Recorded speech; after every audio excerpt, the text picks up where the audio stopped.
Something like that. She does it by herself. Short one. Okay. So let's get started. We're gonna finish off this flight plan package and just finish filling in the data really. Because we need to complete the entire packet. Okay, so last night we got our numbers here, right? And one thing that I found out, and I talked to Adam about this, the only way to get our numbers that I was like, I'm sorry guys, I don't know how to do this with the normal calculator. So these numbers here is with an E6B. So you have to, if you guys can buy the app or find one for free that will give you the same number, please do. If not, I've got some manual ones here that you guys can use. So, and then for like the tests and stuff, I can also let you guys borrow my electronic one if you guys want. What is it called? E6B? E6B, so Echo 6 Bravo. Yep. And you can use mine too. So the electric ones are really nice, and the app is really nice because you don't have to do any real like thinking about numbers. It just says, it walks you right along. With these ones, I'll show you how we use these ones really quick. So each side has a speed grid, and then we have this piece here. So we choose the side with our speed that we're going to be using, 400 knots. We slide this on here. And what we do is we take a pencil.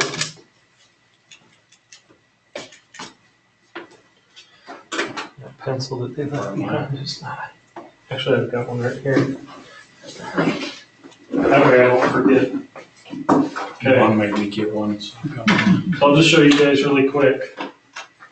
So what we do is we start by putting this dot here at the center at the 0 line, the reference line. Okay. Then we put our wind heading. So let's say that the wind's coming from 200, and then our speed of the wind. So this one goes in 50 knot increments all the way up. So we would just go from, let's say that the wind speed is 40 knots. We'd mark where 40 knots is. Then we would slide this indicator up to our speed of 400 knots, or whatever our true airspeed is, the true airspeed number, and we rotate it to our course. So let's say our course is 300. That gives us our crosswind component, and then if it's a headwind or tailwind, you can count the speed to it. So it's pretty simple. It's just, you gotta remember a lot of stuff when doing these. So if you can buy the electronic one or find a free app, there's a couple of them. That's probably preferable. But they are here for you because. what are we using it to calculate again? To make sure that the calculator has To calculate our variance. So in these boxes, we've got our magnetic course, which is the course we pull off the sky vector. We have to calculate for the winds. Our winds here are 250 at 35 knots. Our magnetic course is 146. When we correct for the winds, our course changes to 150, and that's what we actually have to fly in order to stay on our course. So, does that make sense? So, you know, we saw those videos of the crosswind landings. So if we are trying to get from point A to point B, right? And here's our airplane. Okay, the winds are coming from this angle here, and it's a headwind. We actually have to turn our airplane. If we continue without correcting for the winds, we'll actually end up, like right there. But if we turn our airplane into the wind and change our course slightly, it'll just kind of push us into our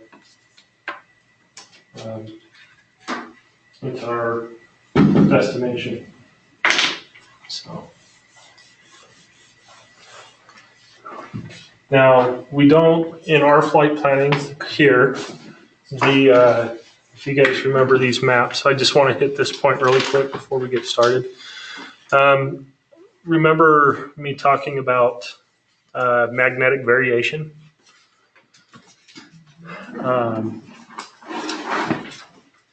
So if we look on our VFR chart here, we can see these lines right here of magnetic variation. You guys see those? So these lines right here.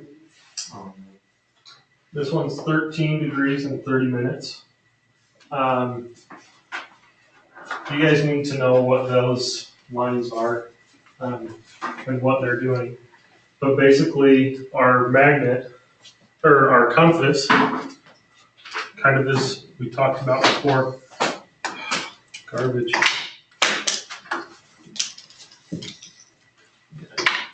Okay, our compass, so if this is the Earth, right, and this is the North Pole, right, our compass isn't going to be pointing, so here's the US here, Florida, okay, our compass isn't going to point due north. Our compass actually points to somewhere up here near Halifax. I can't remember the exact location. And so that's kind of throwing off the compass a little bit. So we need to correct our compass with these lines of variation that come down. Does that make sense? So on our flight planning, using the IFR charts, it already corrects for that. So the VFR charts don't know. And that's why we're not adding those into our calculations for our flight plans. Does that make sense? Everybody good with that? One less mathematical equation.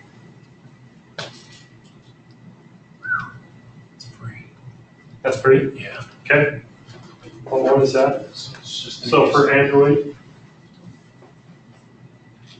E6B, that's free? yeah, it may charge me in a week or two, but then who cares? Yeah. So, Yvonne, did you use your calculator for the test? For the ADX for one question. Okay. And it was worth, to me it was worth, I didn't know. I just didn't really know what I needed. Thank So- you. Yeah, I use a calculator on the computer. Oh, my butt. you can try to find that free one, type in E6B free, and maybe there'll be one. I don't know how to use it on this, but never mind that. I'll figure it out. I have one at home. Yeah, she's 6 of. I'll just, And we're gonna need that for our practical, right? yeah, there'll be one for your practice.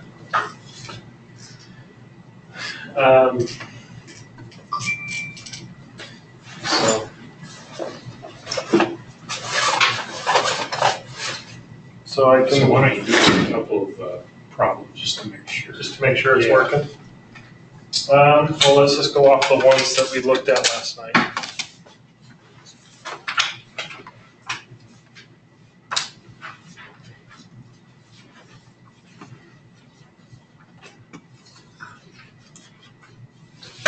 And what's CRS on, what does CRS? Course. Course. Yeah. And so that would be magnetic course. Yes.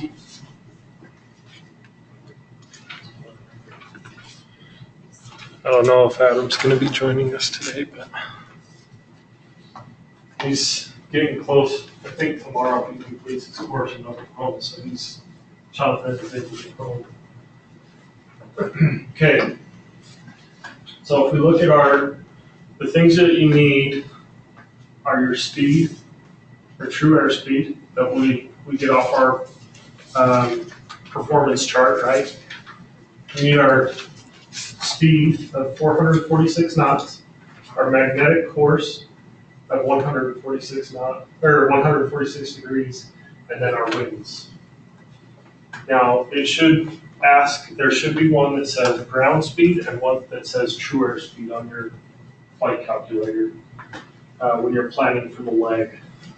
So it's going to be called, you'll probably go into a section that says flight on the E6B app. Then you'll go into one that says something like planned leg. Then you'll go into one that says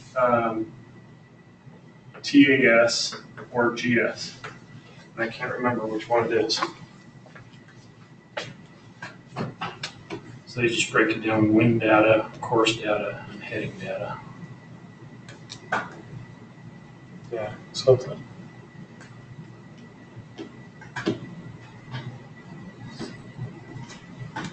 And you said the charts It's we're the using, GS one. What was that? the charts that we're gonna be using is gonna have the magnetic variation.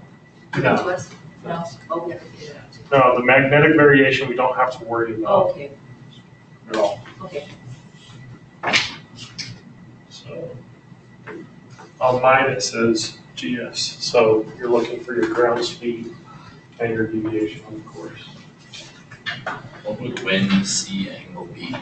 Wind correction angle. So let's see, you got your course, true airspeed, wind direction. So your wind correction angle would be 4 degrees. Your heading, which means that you're heading, so you add You're 4 adding 4 degrees. degrees to that. You're adding 4 degrees to that, and then your ground speed changes to 4. Good? This thing is just like that. Oh, you got the whiz wheel. That's what we call it. I started that now. Is there another? There's like conversions. Anything? Does it matter? You mean low speed, high speed? Speed. Oh, yeah. So, want to buy something now? There's a 99% one that I saw. Let's see that. I don't know how to work it. Okay, Is that what so my length.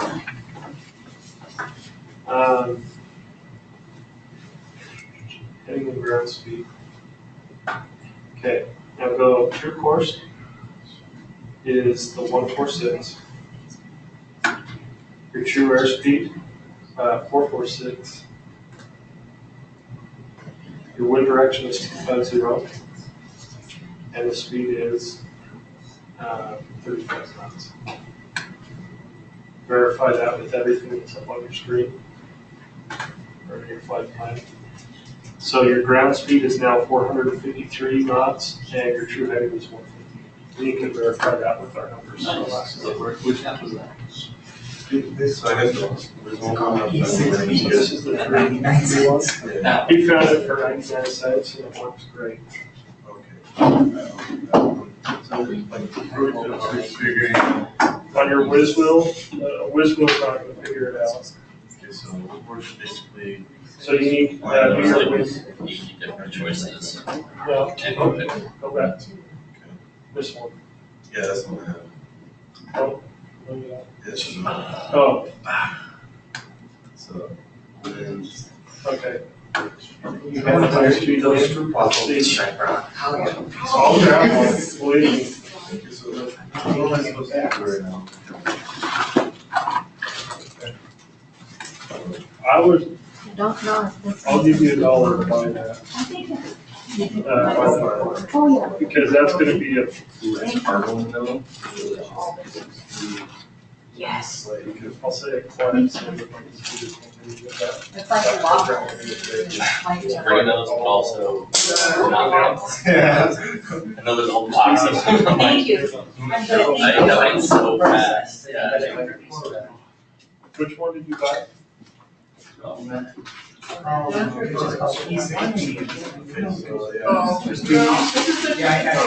I probably should go both, but I tried to. this is fine.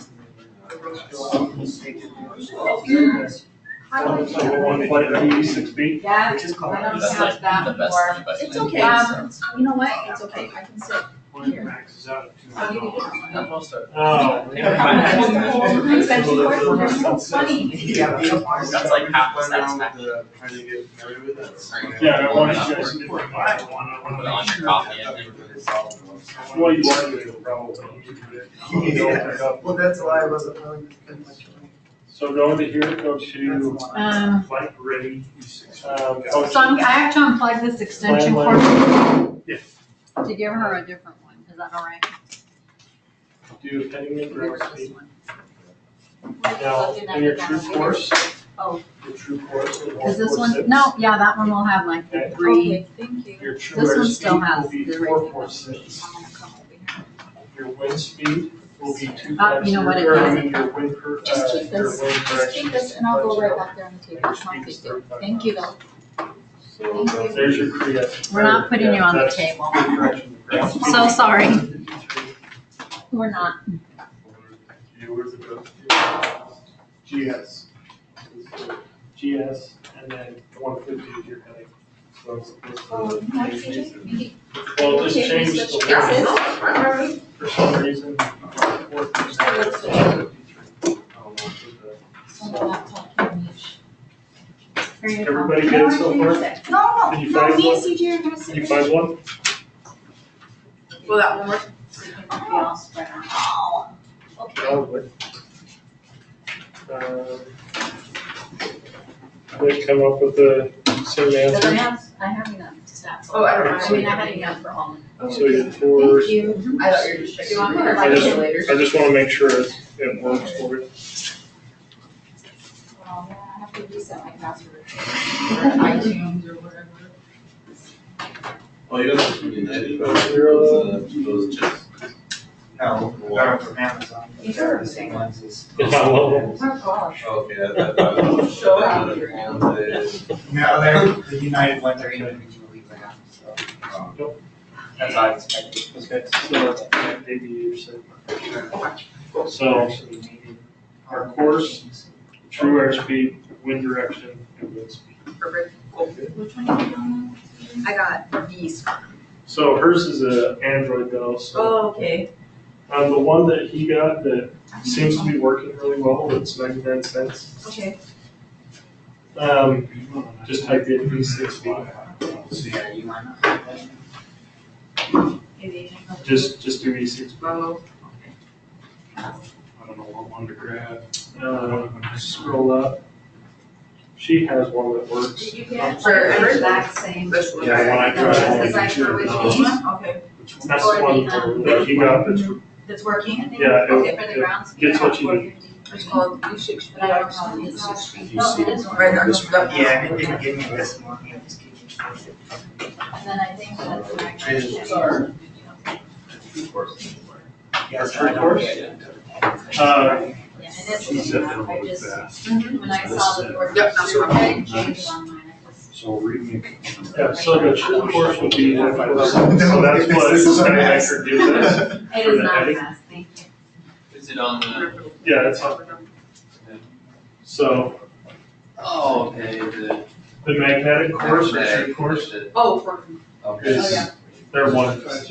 We're counting one in the second. So I think I just, yeah, I can't read my hey, I might have writing, wrote my numbers down Yeah. wrong. sorry.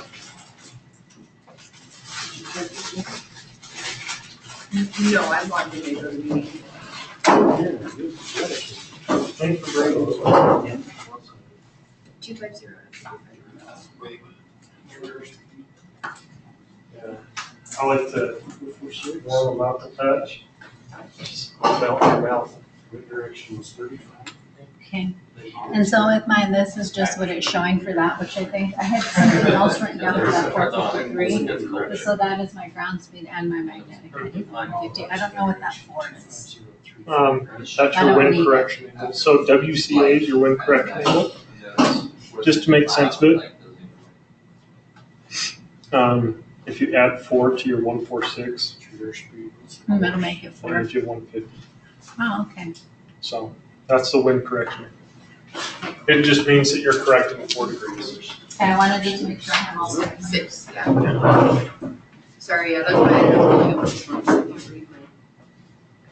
My writing, It's the This C. is so small. but I agree with that. So what would this be? Correction angles? So I'll just do it up on the board really quick. A lot of you guys are getting WCA or wind correction angle. Okay. The wind correction angle on this problem is 4 degrees. If you take the 4 degrees and you add it to your magnetic course or true course of 146, it gives you what? 150 degrees, and the 150 degrees, as you can see, is your magnetic heading. Okay, so it did it for me, corrected to 150.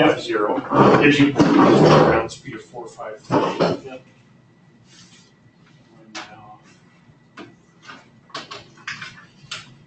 did I just not? No, I just wrote it right. So, everybody good? Can we go just over the numbers one more time, just making sure that Okay. So, I'm looking at the right place? Yep. So your true airspeed, when it asks for true airspeed, will be the number that we pull off our performance chart. The magnetic course is the course that we pull off of Sky Vector. Okay. Sky Vector, when we do a leg here, we've got our leg here, our 2 waypoints. It populates a number that like puts a little circle around it. And you have like 146 degrees, and then you have like 160 nautical miles or something. You'll see that. We pulled this number here for our magnetic course. Where Okay. did you say you had the true airspeed from? The true air sport speed we pull off the performance charts. Yeah. So the performance charts are this. Let me pull them up. So our performance charts are these charts right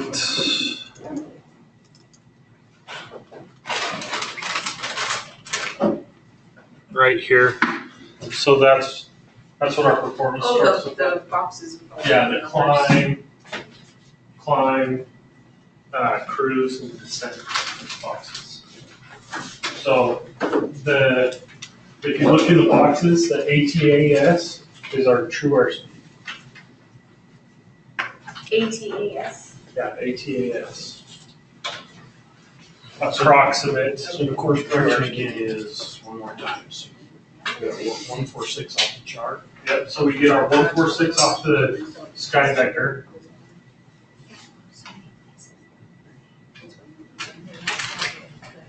Okay.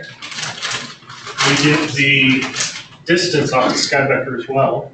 So the distance, our magnetic course, or this thing asks for what's the Course correction. no. What is These are the numbers. it asking for in the program? True course, true airspeed. Oh, true course. Okay. Magnetic course or true course. Okay. This is our distance. And we pull those both off of Sky Vector. Okay. For our speed, we pull the speed, and it's going to be ATAS on the chart. The way we're going to see it on our IFR flight plan is just TAS. Okay, this is going to be pulled off of our performance charts.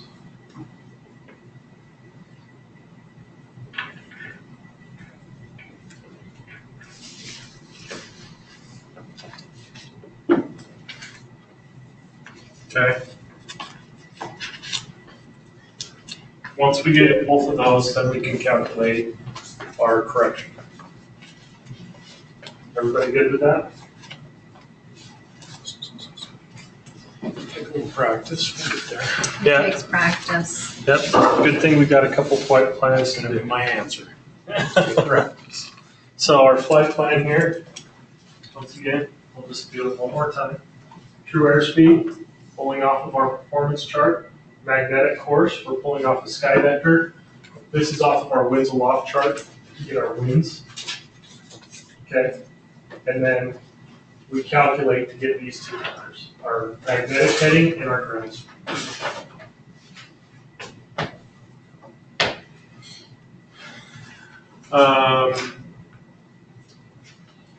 Trying to think, is that everybody comfortable? Know how to find that? Everybody knows how to find it on their respective app? Okay. And so the only question is if we don't have a winds aloft like we did not for the beginning and the last one, do we just take it, do we? Our winds aloft will always be in our packet. So, speaking of which, I don't want you guys looking at these now, but this is the next flight plan we're gonna do.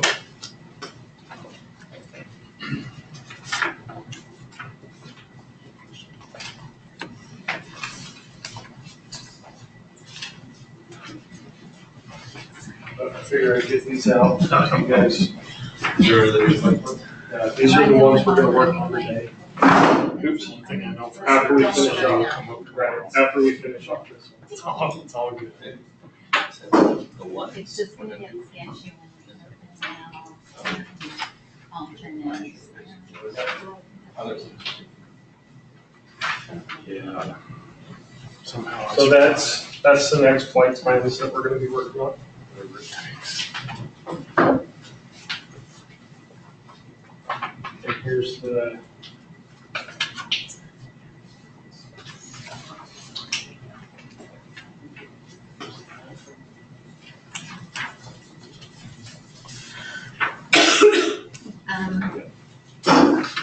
Thanks. Yep.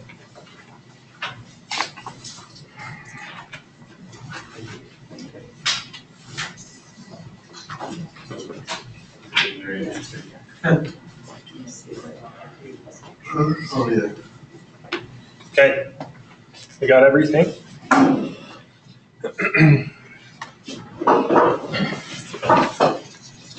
So let's finish filling out this flight plan really quick, and then we're gonna start working on this next one.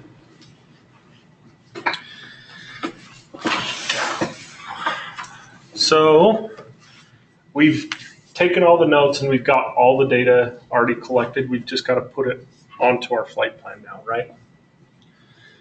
Okay, so this section here on the bottom left-hand side of the IFR flight plan is just our performance data that we pulled off the performance sheet yesterday.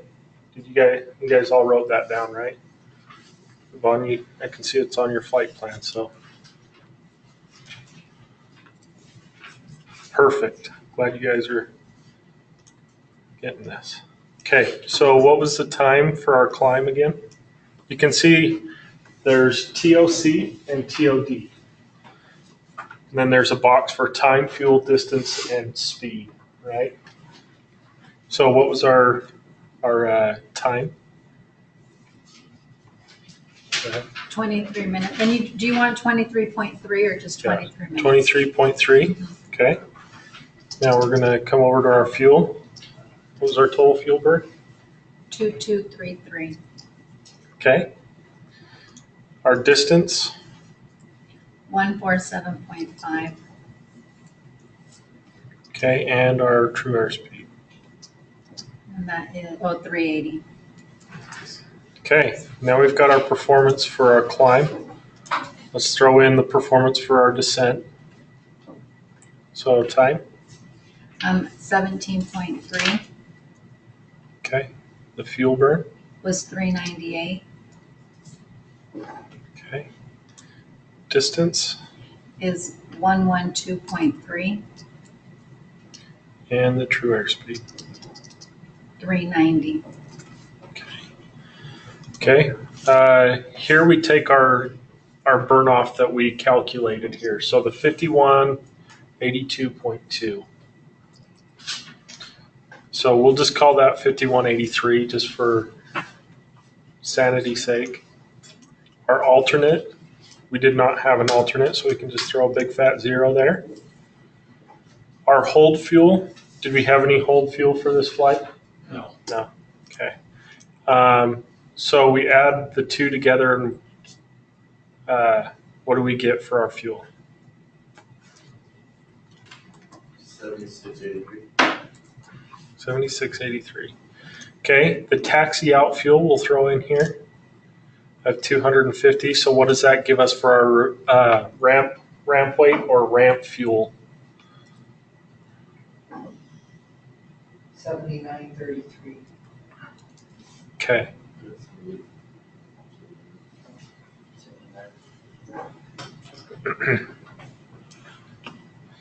all right. What was our base operating weight for 730 Sierra Kilo?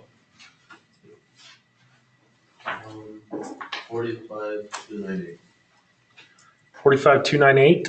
Yeah. Okay. What was our payload total? So our or our passengers and cargo 55 passengers. weight. Oh, sorry. 9645. So was that both the passengers and cargo? It's passenger bags and also the jump seater. Yep. 11,785, 11,785. Okay. I think. And what does that give us for our 0 fuel weight? That sounds right. Oh, it was 57083. 57083. Okay. So you can see this arrow here that's telling us our takeoff fuel, so our Minto. And we just transfer that number over that we have already written down, which is the 7683. Okay, that gives us our takeoff weight. What was our takeoff weight? So our 0 fuel weight with our takeoff fuel.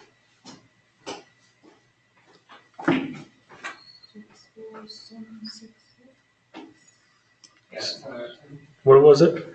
64766. 766. Okay. Now we just take our burn off here, 5183, and we subtract that. What does that give us? 59,563. 59,563. That all looks good. Okay. Does anybody have any questions on any of that? So for our payload, Holy smokes. Yeah. okay, our payload, we just take our passengers, so packs, plus our cargo.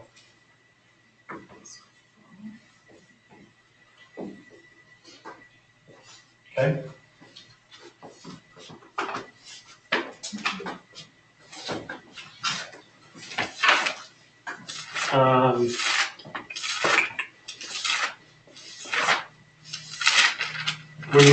When we say Minto, MINTO,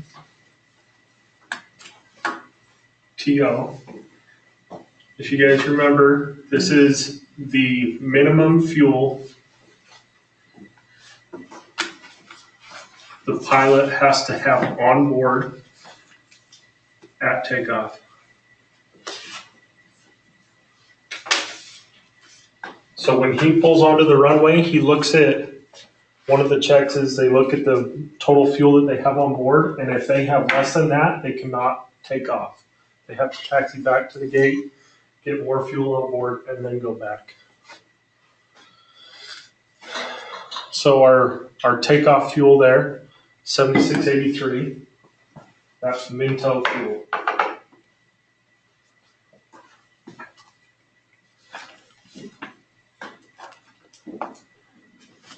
And what does this consist of?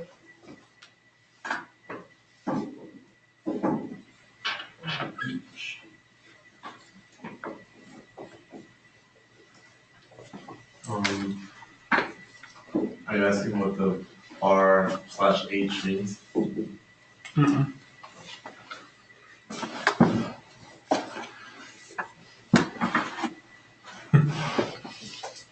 I hope everybody knows what that is. Yeah. Everybody know? Mhm.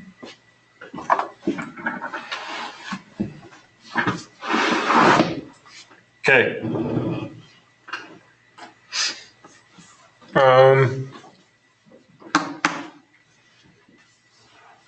So this page is all done. You guys feel accomplished? I do. Now let's go to our next page. Okay, this is our performance worksheet. On our performance worksheet, we're just transferring data that we've compiled in the other pages, right? Our little note page. This is why I have you guys take notes, because then you're not trying to bounce around from, worksheet to worksheet, trying to put data in. You put it in once, or you have it written down on your note page. We don't ever have to calculate it again, right? Okay, so this was flight number 1.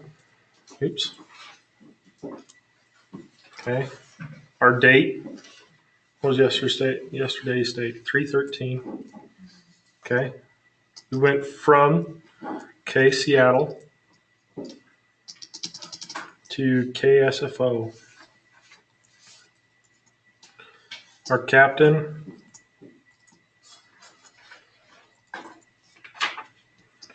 and this was prepared by you.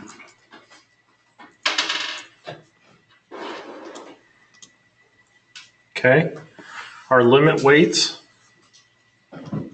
Okay, we first start with our origin airport, which was Seattle. Okay.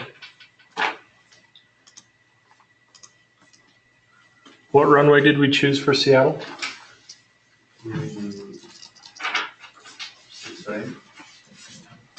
34, right? Okay, 34 right. In this class, we always take off with flaps 8. Okay, who remembers our outside air temperature? 14 degrees Celsius.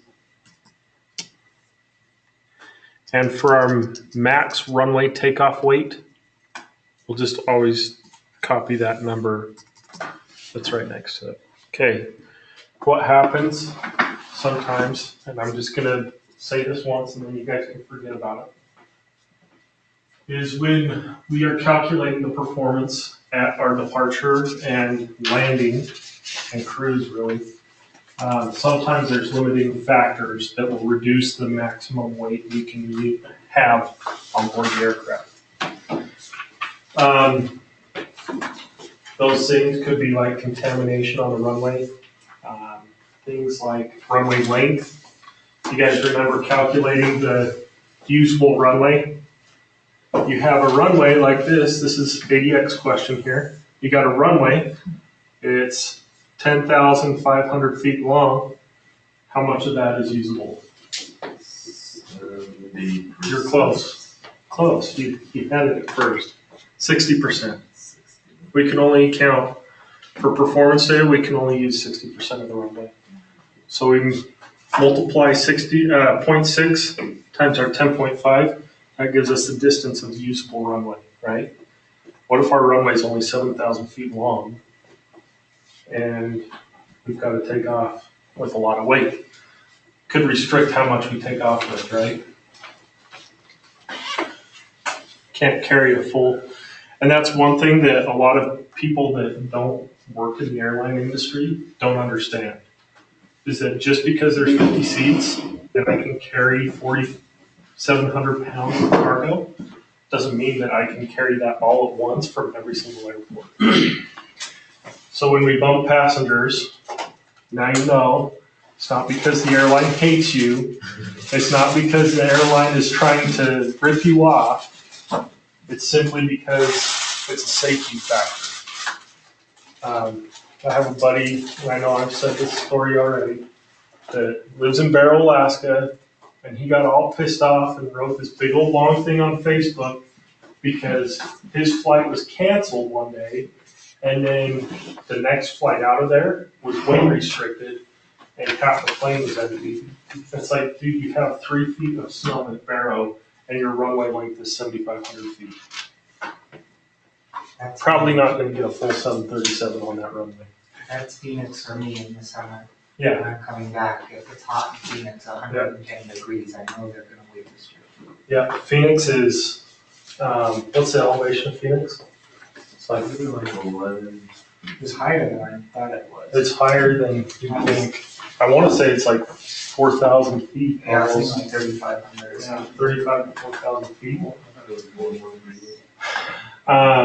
And it gets to what temperatures, like 115, 120 in the summer? Yeah, 1,200 feet. It's only 1,200 feet? 1,135. Wow, we were way off. Anyways, point being is that it gets extremely hot. So what did we learn about hot temperatures with our engines? Yeah, So they get super high density altitudes. yeah, Even though they're only at 1,200 feet, the airport and the aircraft performs like it's at 8,000 feet. So I mean. that's the problem with Phoenix. So And then Denver too. I can understand why they got rid of the old airport, just because nothing could perform correctly on hot days. And Well, the runway length wasn't very long. And then hot days. your takeoff, if you had to take off to the north, Mhm. that's a pretty steep climb out. So that's why they moved to St. George Airport. Oh, But yeah. So hot, high, bad for airplanes. Okay. So for our flight planning purposes, I just want you to always put down your max. Because in this class, it just does not matter too much. And the computer does it all for you when you get a job at an airline. Yay. Okay, so San Francisco is our next one. We chose runway 28. You're on the alternate. Oh, sorry, I'm on the alternate. My bad. We didn't have an alternate. Let's go down to our destination. Okay, we used 28 right or left. 28 right. Okay, flaps always going to be 45. We always go max flaps on our landing. Outside air temperature at San Francisco. Wasn't it like 17? 17. Okay, and once again, we'll always use that weight to the side there in our flight plans. We didn't have an alternate. So this is your takeoff alternate. This is your alternate, destination alternate. So we've populated all these boxes up here. Let's go to our flight planning. So this is for our fuel. Our fuel that we estimated, or let's just do, what did we get on our IFR flight plan?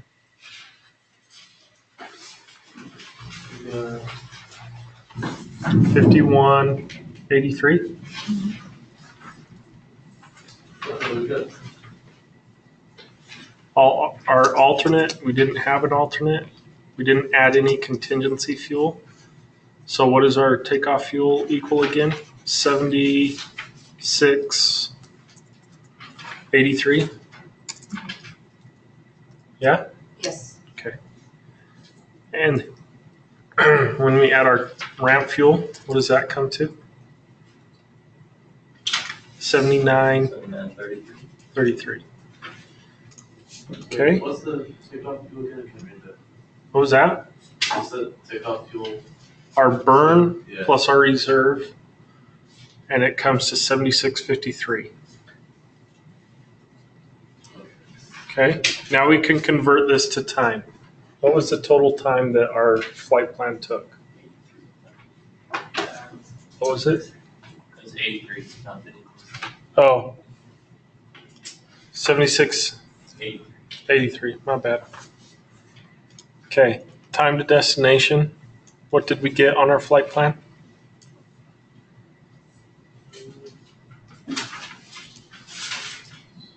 Wasn't it, 2 hours and 92 minutes. There was 93 minutes. So convert that to hours and minutes. 1 hour and 33 minutes.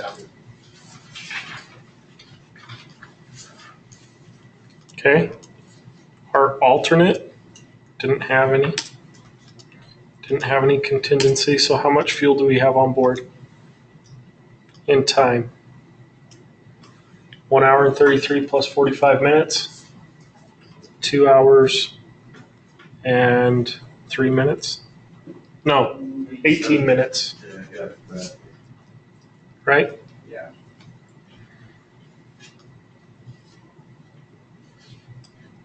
Okay. Here we can write some of our airport data. So this is for Seattle.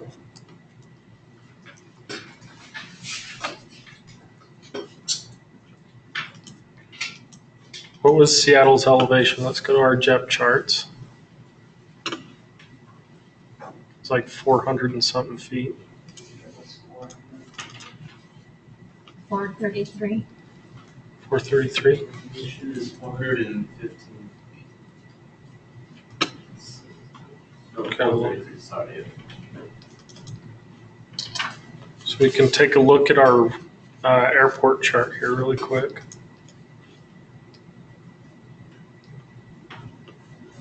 Elevation 363 on this side, 430 on this side, 433 for the runway we used, right? I'm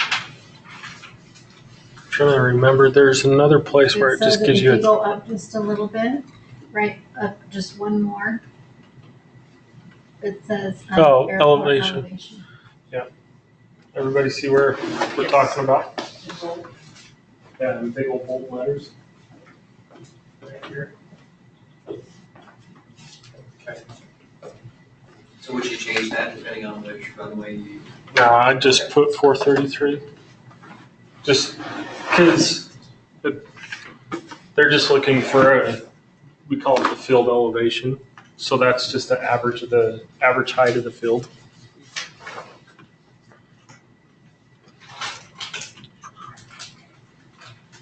Okay, so 433. Our takeoff runway we chose was 34 right, correct? Our takeoff alternate, none. So you could just leave that blank. Okay, here's where we calculate our V1, VR, V2. So we go over to our handy charts here in flight planning, and we go to this CRJ 700. So what was our takeoff weight again?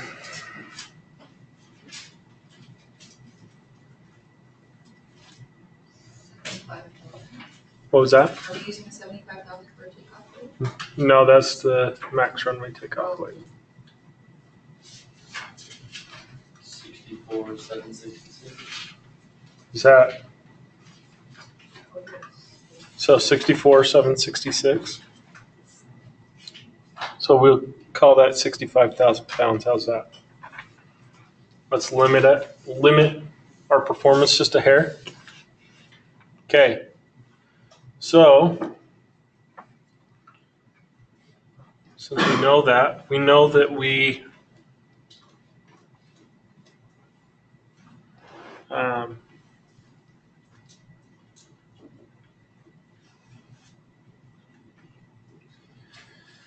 We know that we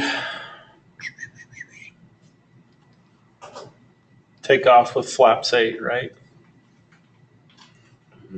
So flaps 8, and if we come down here to our altitude,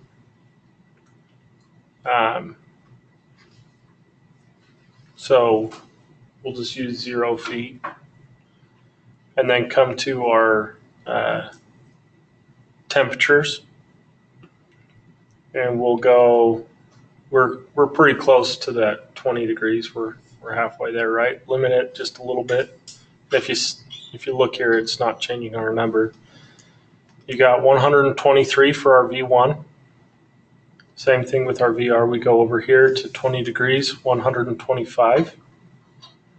So 123, 125 for our VR, and then V2 is 136. Everybody good?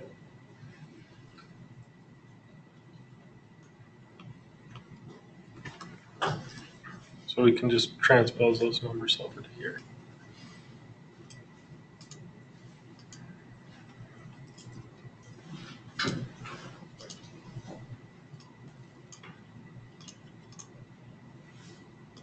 And where is the V2? It's just that bottom number. Okay. What was it, 136 for our V2?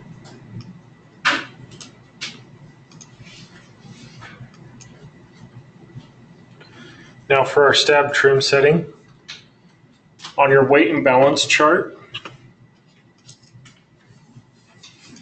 let's go down to our weight and balance. The way we find our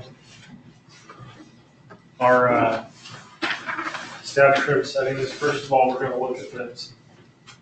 Okay, everybody look up here. So our index was 55, correct? And our weight was right here, which gave us our dot here. If we go straight up from the 55, you can see our percent of MAC. Let me see that. So for 55 followable data, what number do you guys see? 23. 23. That's our percent of MAC. So remember that number. And we'll come down here to our stab trim setting. Yeah, shedding. Stab trim setting chart. Oh, it's not on that page. We're going to find it here. Oh, right here. Okay, our stab trim setting. If we go across the top here. Okay, you guys notice that the top of this chart says take off stab trim setting for flaps 8, and the bottom chart says for flaps 20. We will always use this top chart, okay? So we go to our percent of MAC, 23. We come over to our takeoff weight of 65,000 pounds, and what's that number? 6.9.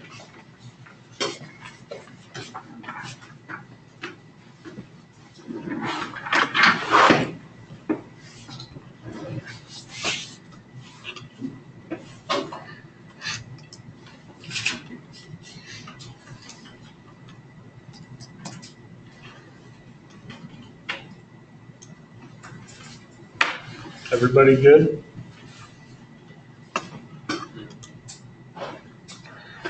Okay.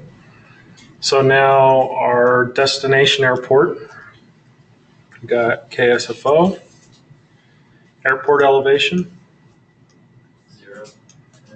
0. Okay. Our landing runway, 28 left. Our landing speed. Okay, now if we go back to this chart that we were just looking at here, we can come to our, this performance, CRJ 700 performance. If we go back down, or if we go to our landing weight, what was our landing weight?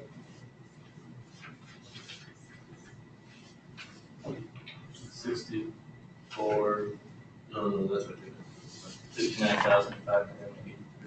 So let's use 60,000. So 60,000 pounds at landing in the bottom here. So we'll go to the 60,000 pounds chart. We'll go to our landing, and we'll go to flaps 45. Our VREF is 124 knots. Everybody good with that?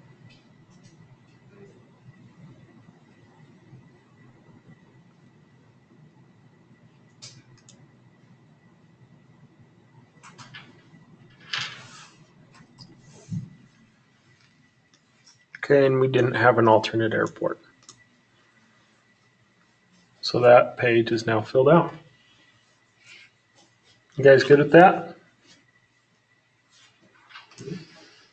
Okay, we've already filled out this page. Already done our weight and balance, so let's go back up here. And we've just got to fill out our dispatch release form. Okay, 313, captain, a salmon. Our dispatcher was you. This is an original release. Okay. No amendment. It's an IFR flight. And this is how it's going to be on every one of them. That first section there, that's how you'll always fill out the first part of this page. Okay. This was flight number 1. Our aircraft was 730 Sierra Kilo.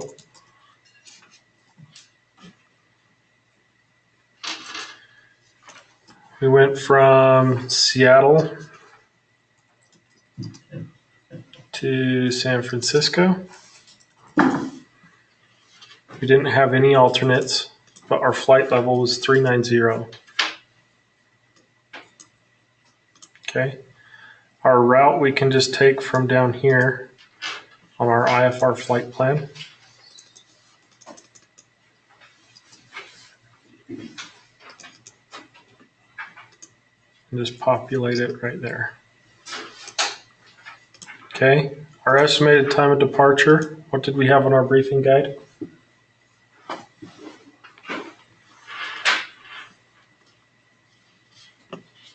Zero 2:30.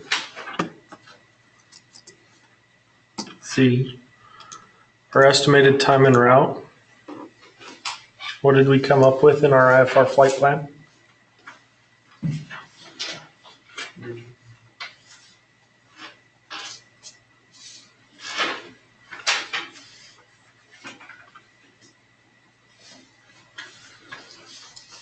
So I can see what I'm getting at. What did we come up with for time en route? Was it 145? Yeah. Well, 133, right? Yeah, Was our. we had 145 originally, I think. Oh, so what's 1 hour. what does it say on the IFR flight plan at the bottom for our total time? Oh, down, back a page. Right there on the bottom, it gives us our total time in minutes, 93.3, right? 133. So 1 hour and 33 minutes, which gives us an ETA of, so if we add our, so here's something new that I want you guys to do, is your ETA is calculated by your taxi out time plus your en route time. Our taxi out time in this class will always be 15 minutes. So that gives us 133 plus 15 is? It would be 148. 148. 148 plus our 230Z is?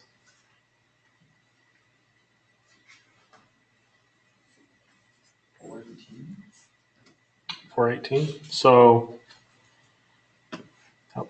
no, 403? 420. Oh, wait, no, sorry. Yeah, 418, that sounds right. So you take 0230, add your 133 and your 15 minutes. That should. So 15, that's 245, 133, so that's 345 plus 33 minutes, yeah, 418.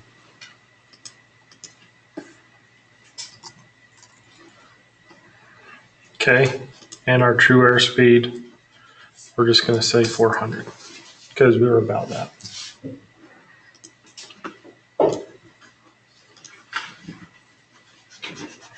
Okay, our taxi fuel was 250 pounds, right?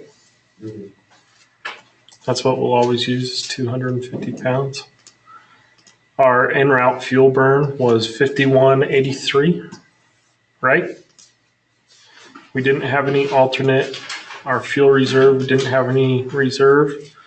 So our release fuel was, oh wait, sorry. We do have our reserve of 2,500 pounds. So what was our release fuel? 79, I can't remember. We wrote it down on 33. 7933. Sounds right. Okay. Then we subtract our taxi time from that to give us our Minto fuel, which was 77 something. What was it? 7783? 7683. 7683. 7683. That was close. Okay. Just throw on here airport. Once again, we're just repeating ourselves here. So KC, we took off on runway 34 right. Our outside air temperature was 14 degrees. So the P in front of the POAT is planned, and then planned winds, right? So planned wind, what was our wind at takeoff? I think it was 0100 at 8, 010 at 8. 0100. Oh, no, 010 at 8. Okay, Now I'll double check that. that sounds familiar. What was that? That looks right. Okay. So our planned max runway takeoff weight was at 75,000 pounds. Our flap setting was 8. Our planned takeoff weight was, what was our MTOW? Planned takeoff weight.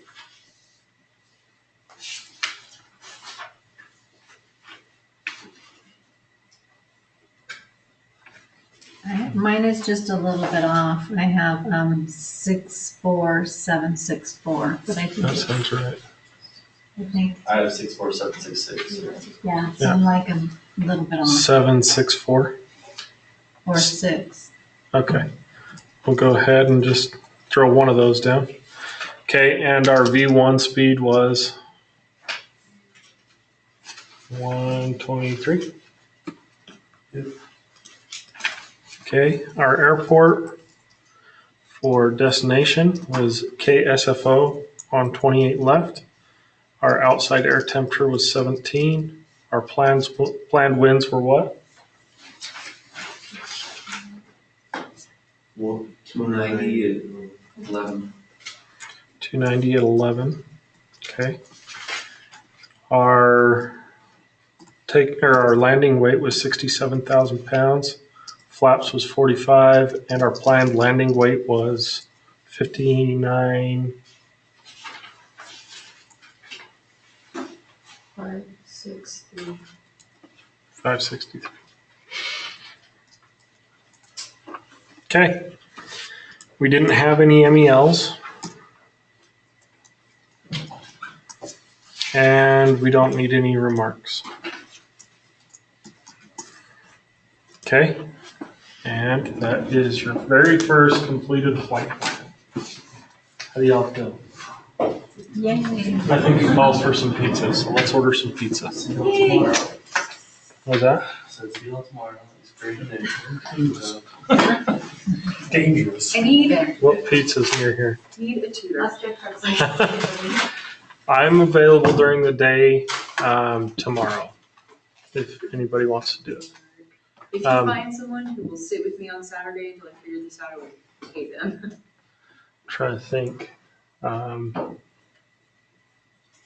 The one guy that I know in town here is going to be out of town Saturday.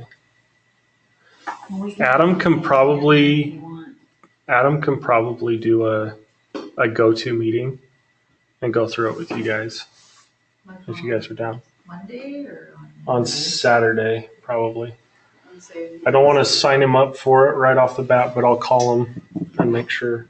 If you know anybody, just tell them I got $100 and I'll buy them lunch. All right. Can you go online and do like a go-to meeting?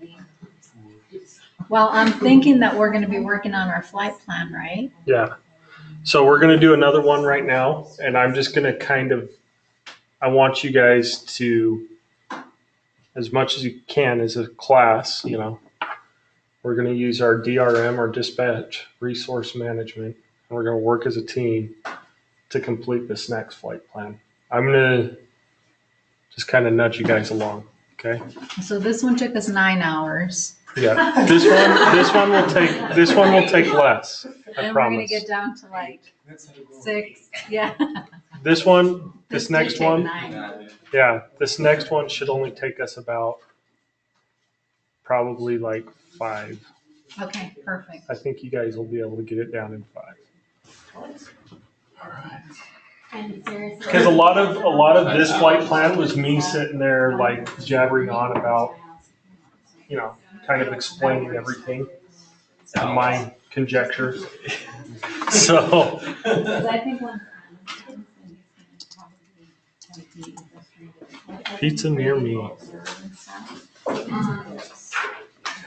Okay, so we got a couple options. You can also. Also, that's here. Domino's. Domino's. Even though it's different. That's about the closest to us, huh? Still. I wish I had time to do that, but I. You guys want to do Costco? From 6 to 4. Costco or Domino's? I bought food, so I know everybody. All the Yeah, but- pizza. Did the Jasmine yesterday, wasn't it buy one Papa John's, get one half off? That sounds good too. Did the Jasmine? No, That Papa doesn't matter, Murphy's. because I brought money too, just in case. I did too, I got cash or Venmo. I'll do tonight's pizza for free. It's great. This one's on me for completing your first flight plan. My kids are doing So you guys down for some Domino's or Papa John's? Domino's. Let's do some Domino's. And yes, this is being recorded because this is important. This is important.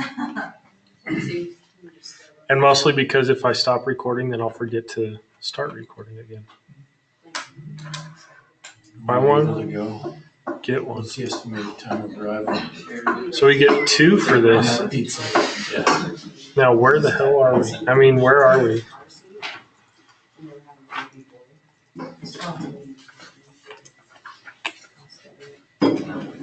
It's 2 days in a row, so.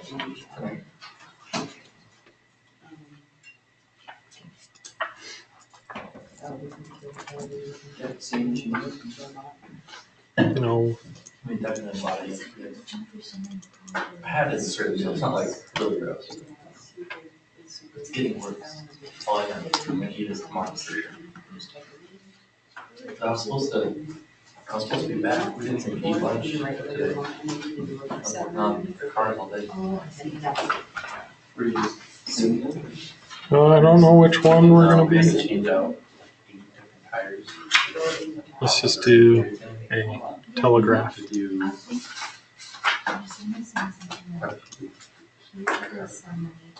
shit. Oh my god. Not very- Okay, so what kind of pizza you guys want? I mean, I'll do volunteers. Pizza? What kind you guys want? Yes. I like everything. everything, I'm super down. even pineapple on my I love pizza. pineapple on pizza. So I'm super down. I'm just saying, most people are like, pineapple on pizza. Well, there. That's right. Sure, a lot of pizza. Pineapple. Should we just get pineapple? Is that Let's just one pizza, pure pineapple. Just get one pineapple pizza. So, Can you get a side of just pineapple? Little dish. so we got Philly cheese, Hawaiian, pepperoni, deluxe. Those Philly cheesesteak pizzas are really good. Yeah, I'm a meaty though when it comes to pizza. That would be my. All right, let's do some Philly cheese. Something with some meat on Do one of those. And what's the other one? You guys like some buffalo chicken? You guys feeling Hawaiian? What about the cinnamon? What was the first one? Cinnamon twist. The Philly Philly steak. cheesesteak. They're so good. Yeah, no, that. Okay.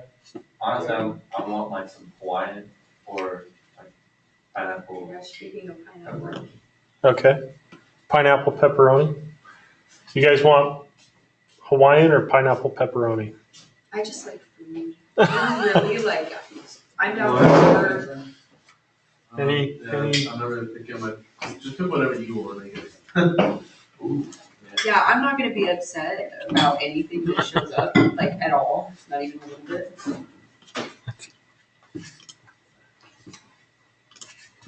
Let's do regular cheese. We'll try to change your mind. Yeah, they're gonna ask you if you want all kinds of shit.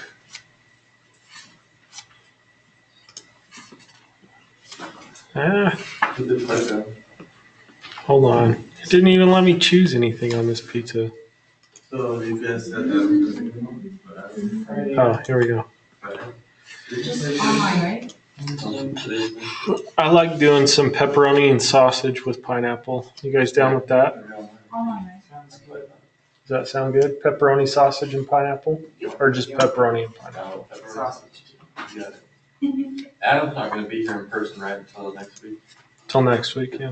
Although he's teaching Friday. He's going to be teaching online now, I think.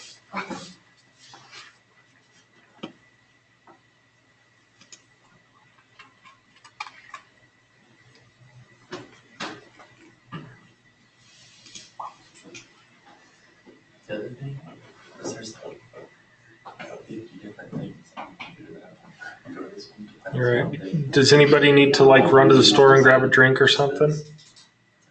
I could. I'll share this right now, or just order a pizza. This is from. Well, if you guys need to run and grab a drink, I'm fine with that. We can take like a 10-minute break. Are they delivering the pizza? Yeah. Oh, is it a long time? Or I don't know about. Or here, if, but- or if somebody wants to go pick it up, either way, I don't care. Back home, it's like I an can go hour. pick it up. Okay. Oh, Yeah, I was just gonna say, but you don't have to. I'll save some money there. Every single offer. No, I just did it. Couldn't we just sit and order some drinks? Yeah, but if you order the drinks, they're like $3. By the for time we 20 leave the ounces. movie, you're showing up Not- at the doors. I don't mind going. I'll go pick it up. Cause you want a drink. Yeah. So that's the main reason why. Someone else picked it up. Oh, I was gonna get a drink at the Donald's place. Yeah, I don't know how to do I was gonna get like a soda Pepsi. the. Okay, I better pause this screen or stop showing my Right, screen you want to here. show your information. Type it down right there. See, Pens at the ready. turn airplane.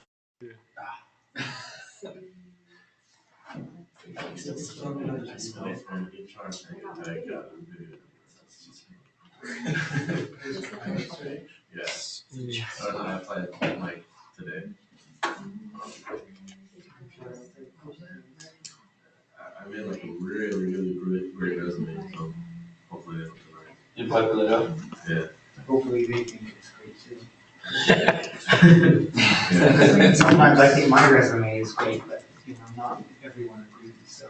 Yeah, because mine's like all about, like, I have like background videos just all over the place on it. See the video? No, I just submitted my application, so I'm waiting for the video. So like, we Oh, attached your resume. oh, yeah, no, Like all of your life achievements. Uh-huh. Like you graduated high school. Oh, I should put, I taught kids how to apply simulators and I should. Should. Now if you don't get the job, Oh, you know why? once you guys see what flight simulator, like, what's right? Yes. I'm gonna pull that up real quick. My mom's worked for Skywest for like 5 years too, so I found Oh, so you found it. that's like part of the reason why I even got a job, because I would build a house right So now. when you're, Because I think they expire like 23 or something. Oh, you When we're can't. showing Oh. Yeah, as a kid, you age out. Oh, I see. Like a spouse, you can always have them on there. Forever, right? Okay. But the good thing for her is if she ever wants to quit, Then. she can use my flight benefits. Oh, Her that's parents good. fly for free. Where are some of your favorite places you've gone to? Italy, I went to Italy last year. I went to Milan. I need to go to Lightning. I'll go to Venice. But yeah, I need to go to Venice. And this is on my list. Rome is one of my favorites. I heard it's Rome. I heard it smells. You know where this guy was? Like, I'm sure it does. All right, so let's see. Just think like So who's gonna go pick it up? I think New York Yeah. one day. Okay, it's just at the one on Telegraph Street, no? yeah, Where is it's just straight down the road. Yeah. Like right now, or in 10 minutes, or? Like 10 minutes, probably. it's fast sometimes. By the time you get there, it's ready. Well, we can watch our pizza get made. Get the app. They're firing it up right now. It's like down to its second to last step on it. No, I follow. you guys. Shut up. I can follow. Yeah, we were just talking about it. There's so many papers, and we have notes on like Yeah. I have a notebook. I hardly use it because I've been writing notes. I've been writing all these pieces of Yeah. paper from my. You said those stats every day. I'm glad you guys wrote it on the papers because you'll be able to follow it per It's page. just 1 plus This 1 isn't plus making 1 plus 1 perfect plus sense. 1. That's what I was Over and hoping over for. Like I can follow along easy enough, like nothing we do is particularly Right. like You just have to remember. strenuous, there's just a million little A things. lot of steps. Then Yeah, remember well, to find that one thing, and then remember. Oh, also don't forget you have to add 15 to that Yeah, Yeah. every time. my Only bad. sometimes though. And we'll never have to do this from the library because it's like you go Right. and then Except for it the spits it all out for us. Yep, pretty much. It's just like You've this. got- Yes. This is just trying to see how bad you want it. This isn't Yeah, this all is- the way stuff you need this to is know. Yeah, This is to see if we're gonna work for it. That's what. Yeah, that's what Corey was saying. Yeah. You just have to prove that you're willing to do it all, and then they don't make you do it. yeah, like I said before, if SkyWest had to operate all 2,400 of their flights with somebody sitting there writing out the flight plans, they'd shut down. So, yeah, at SkyWest, you have these boxes at the top. There's like 6 boxes, I want to say. Okay. No, this up there. So this one, this is your load. You click that button, it comes up. It is already calculated how many passengers, how many bags they're expecting on the flight. So you just hit escape as soon as that pops up. Next one's your weather. You're just making sure the weather's attached to there. So you click on that button, it pops up, shows that the weather's current. Close that window. Then your next button is NOTAMs.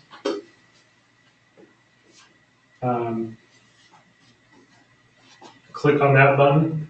Make sure that the NOTAM packet's attached and that you don't have anything NOTAMed out. So you just do a quick NOTAM scan. Escape. Once again, so these 3 buttons take a total of probably 30 seconds. Took us like maybe 4 hours. Yep. Then you have your alternate button, and it pulls up a screen that has your METAR and then your TAFs. only for your destination. Then over here, you have alternate airport options. It'll give you like a whole list of options. And then it sorts them by distance and by airline that operates in those stations. So you look at your TAF. If you're under 60 minutes, you'll also look at your mean TAR. Like if your total flight time is under 60 minutes, you'll look at your mean TAR. But you look at your TAF, make sure that your TAF, that you're legal to go and everything, and then you choose an alternate if it needs it. Once you do that, then it closes down. Then your next one is MELs. You open that up. If there's any MELs, you just look at those really quick. There, you can like right click on that button and it'll like tell you what the restriction is to that MEL, which is kind of nice. And then this button is your MTOW box. So this runs all your performance. You click on that, you have takeoff, and you'll plan runway, temperature, pressure setting, and if there's any contaminants on your takeoff, and then you'll do the same for your landing. And then once that's done, it automatically runs all your performance for you. So once that's done, there's actually more boxes. This box is CFP, so calculate your flight plan. You just click on that box and it'll pop up and it'll give you your fuel summary and your ATC strip to make sure that your ATC strip is correct, and then release. You click on that, review your release, make sure everything looks good, and then the last button is send. Once you click that button, it automatically sends it to the station and they can print it out. So on a good day, that could take you like 2 minutes to do all of that. Wow. Minute and a half, 2 minutes. So what do you do the rest of the time? Flight follow. So we got a map with all the airplanes on it. And we can narrow it down to just our planes that we have on our desk. And then we'll just follow, make sure like if any PIREPs pop up or anything like that, we just notify the pilots, send them an ACARS message. We're just talking to the pilots and to stations. And see, it doesn't sound like a lot, but when you have 55 of those and then like on a bad day, you have like 15 different captains calling you, you know, you have a station calling you, it can get really busy really, really fast. So,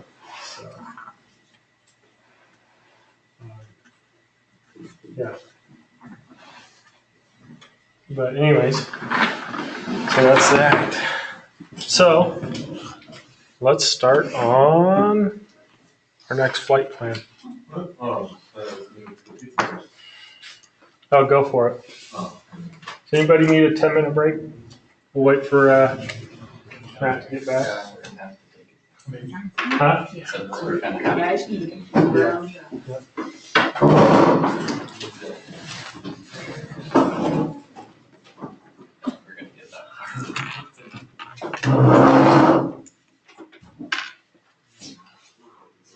I feel like I should just set up a tent or a cot right there. Just sleep here.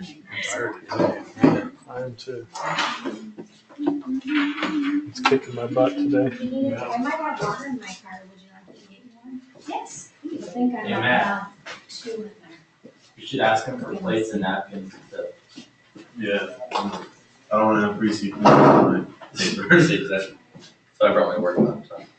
You know, I should bring my HTML cable.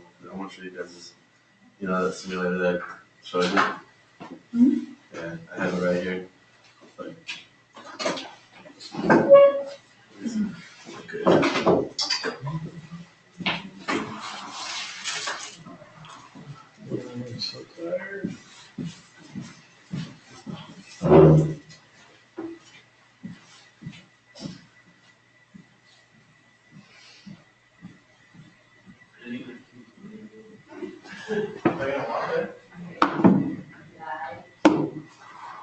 So if you've I don't think I'm gonna walk there. I think we'll drive only there. been working at SkyWest since like January, how do you know so much about dispatch and?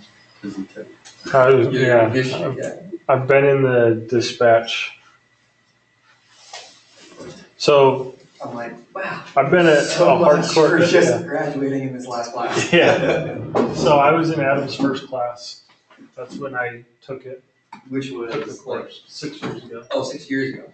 Okay. And then after that, I just kind of hung out in my classes. Salt Lake Community College was just down the street from L3. Gotcha. So I just kind of hung out at Adam's class. What in the world? Yeah, So you were brewing? I thought the same thing. I was like, holy. Been seeing the lightning movie? Yeah, a couple times. It's pretty sweet.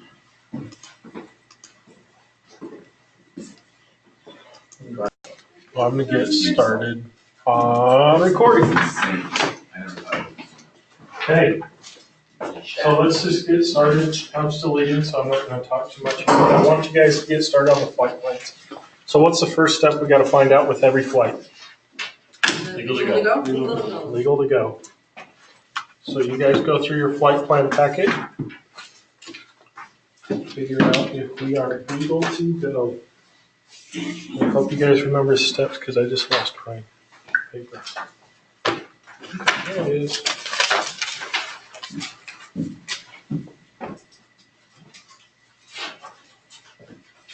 So the first step, we'd always check for MELs, right?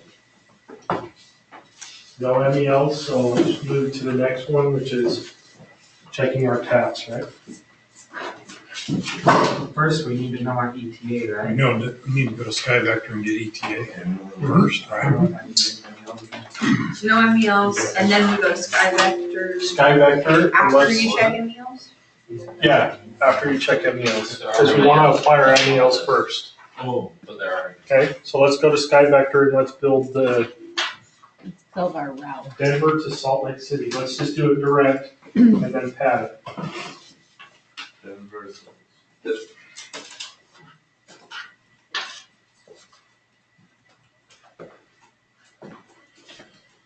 So Denver to Salt Lake is 339.7. We need to go 10% of that.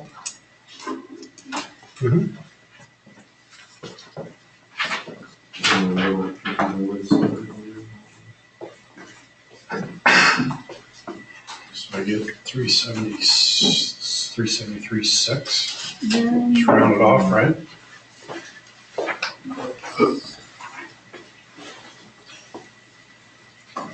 So we have to follow what kind of our notes on this, or That's what I do, is I keep all my I'll notes start up here and just. either up here or I'll highlight, my sections, depending on what we're doing.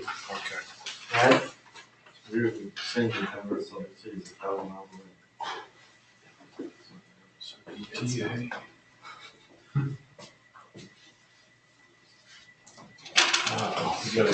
We were doing that distance grid, or the line grid, right? Yeah, and remember, you do have a scrap piece of paper on the back. First your meals, then you go to Sky Vector. Be very back. And see, I don't like how sometimes it just picks up VORs for no reason. That's weird. Go into your flight plan.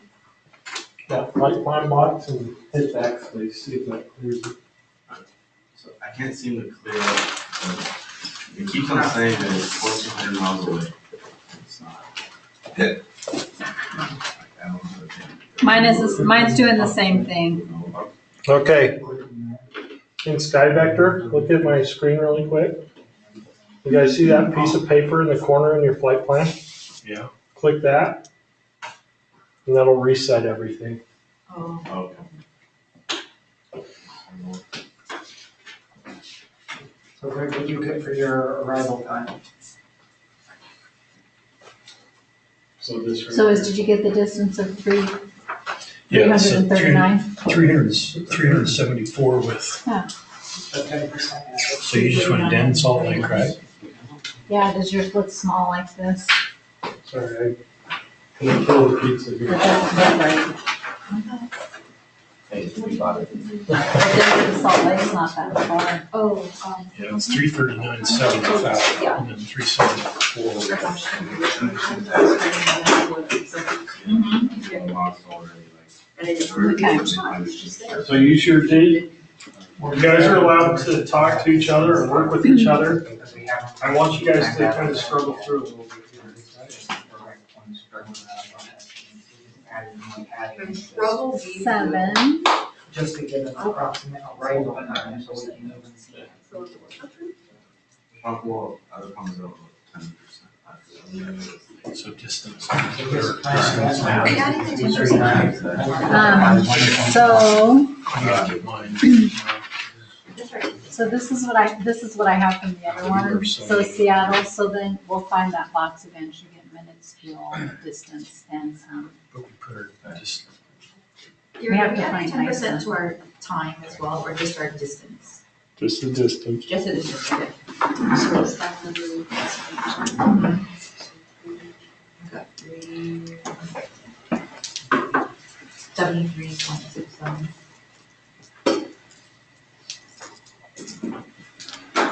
I'm just going on 374.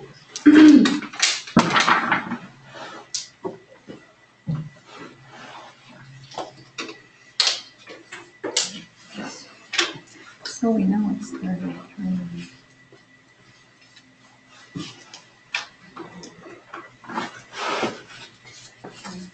so, Where are the cities and stars on the drawing? Yes. If you hover over your airport, you can see it. Just on.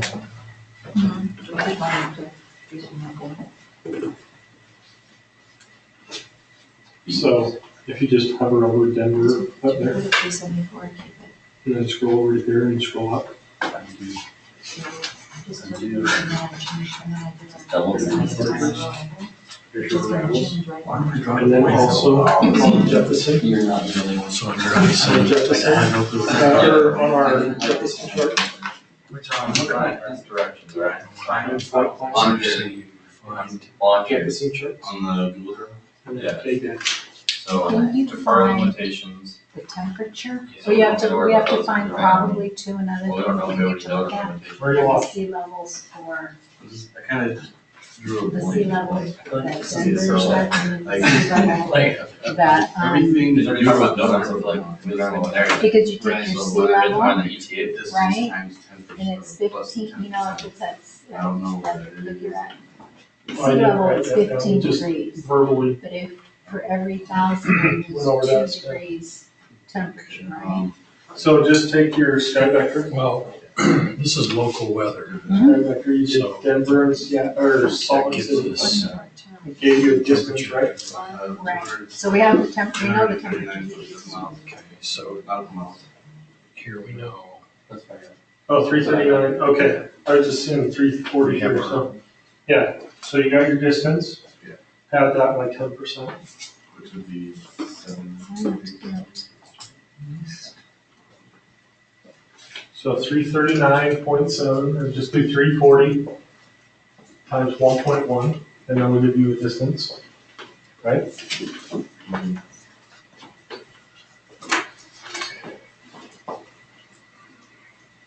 Are we good to round up, or do you want like the most accurate possible? Like 339.7, can I say 340? Yeah, go ahead and say 340. Remember, this is just our estimate, so we're just trying to get a ballpark.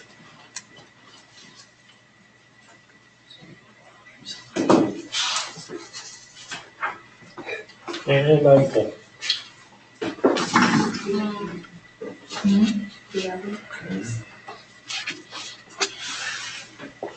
Did you get?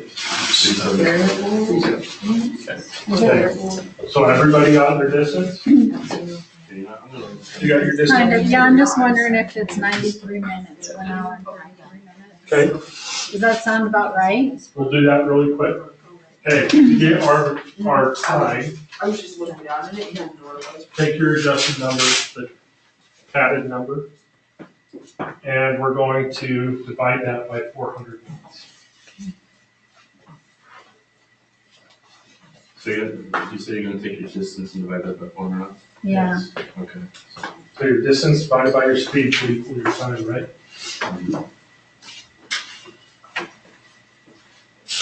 What's our equation, John? D equals RT. I don't know if the computer does that. Hold on. Say that one more time? D equals RT. So distance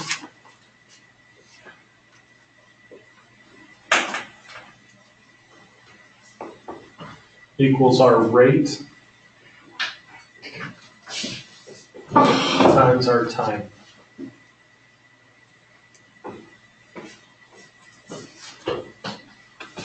So we have our distance, we have our rate.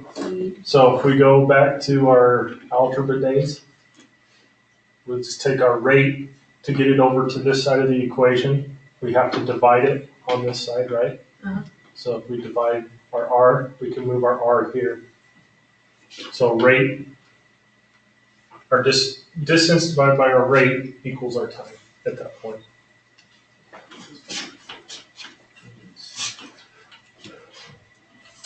Okay, so now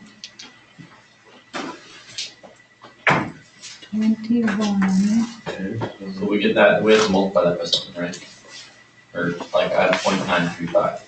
We have 0.935? Is that 1 hour, or I'm Nope. sorry, is that 1 hour and 33 minutes? Nope. Or So is it by 0.935. 0.935? So 0.935. 155. So now it's Hour 55. So this is the one that I was saying. Yeah, If we divide that by Always 400? 0.6, or is it divide or multiply? I think it's multiplied. Divide by 60.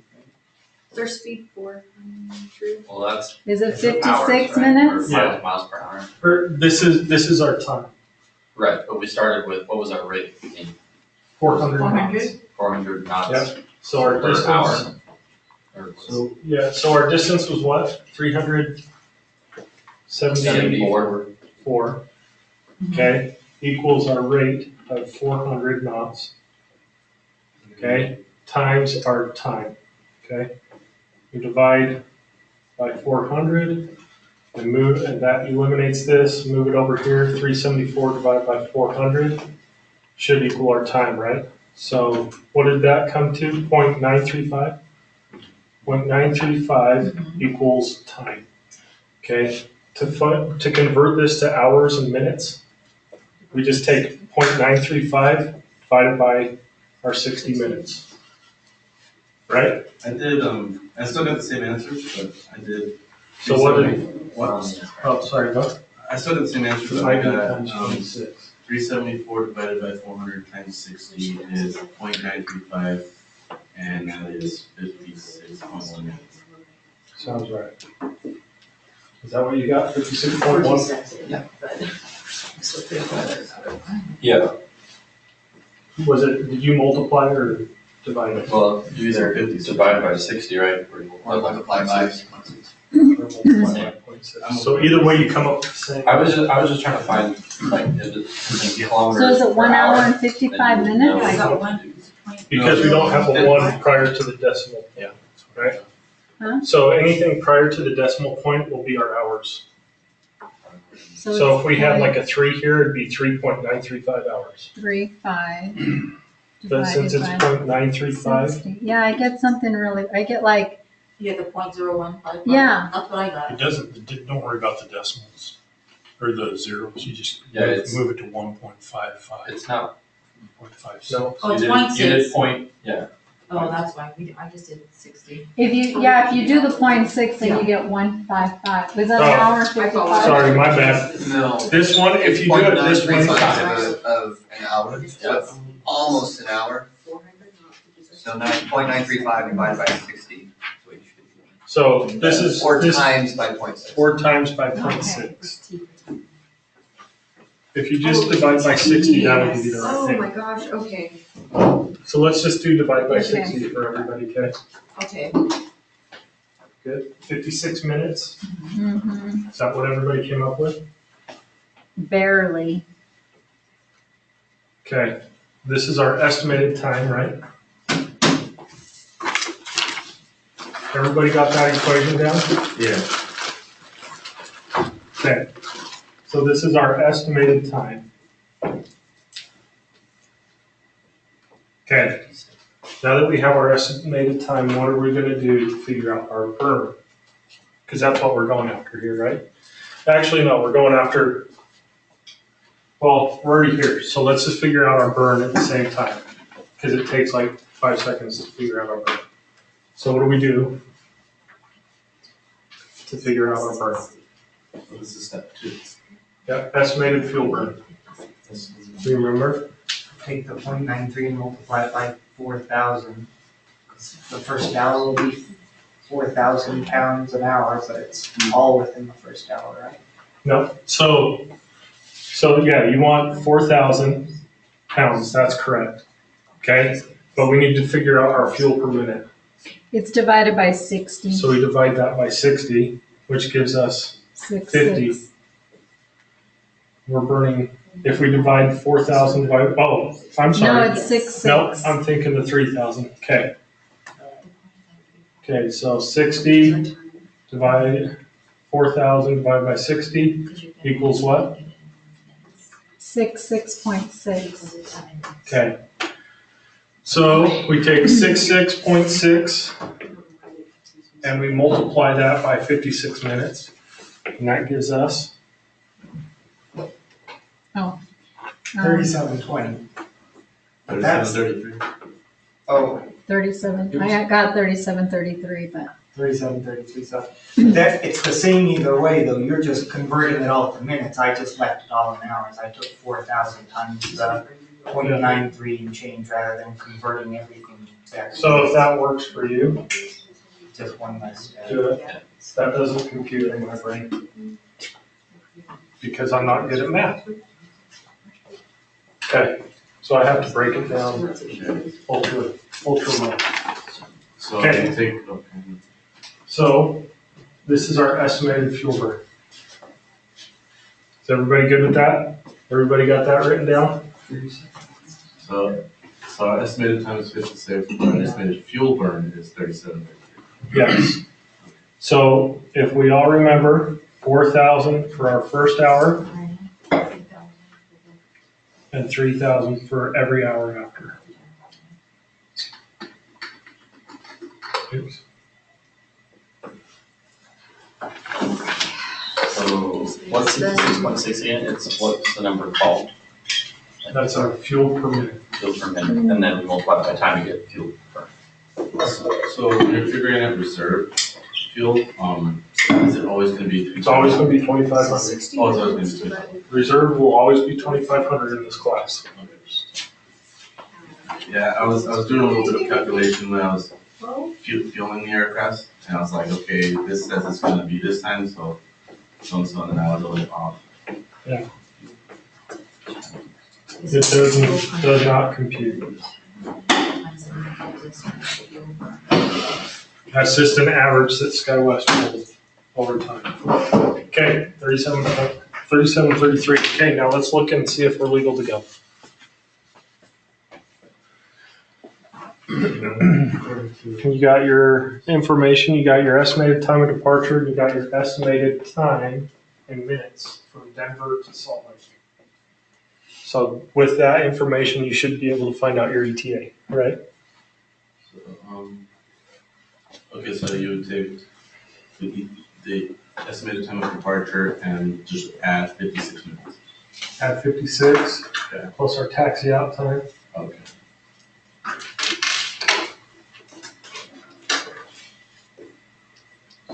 So you guys will see this is ETE. estimated time en route, taxi out,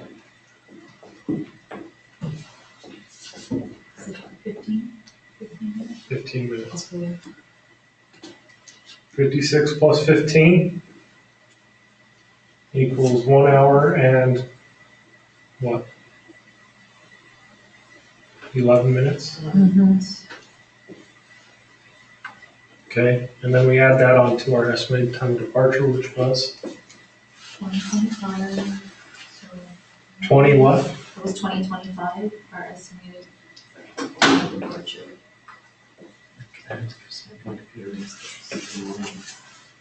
So 2046.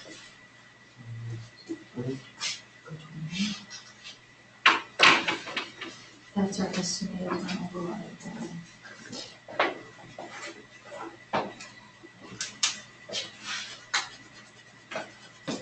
Now what do we do with that information?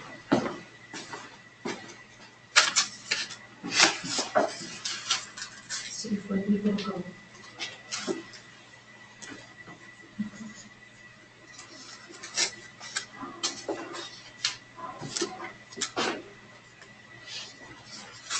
Can I ask a question?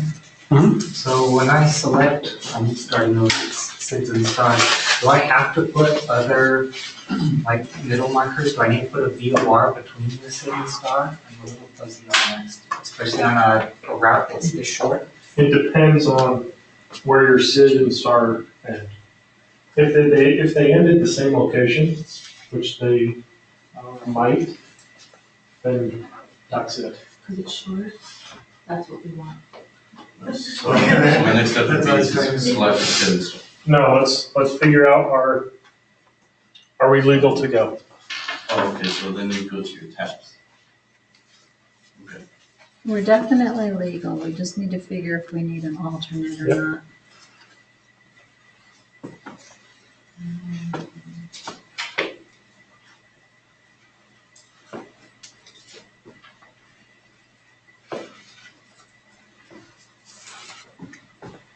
This one doesn't sound.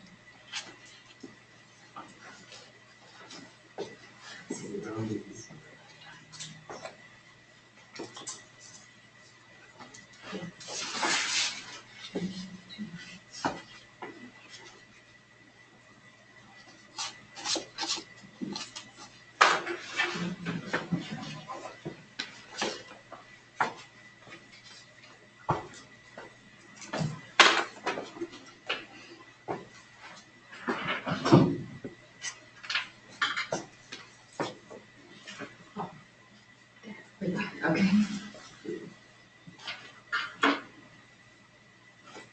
So since we are legal to go, we can now figure out our weight and balance. No. We need an alternate.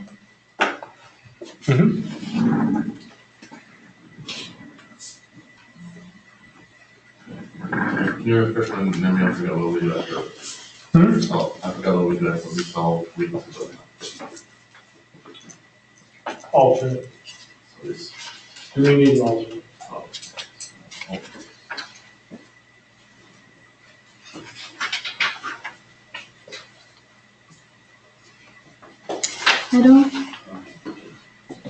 I don't know if I don't see, there it is, Salt Lake.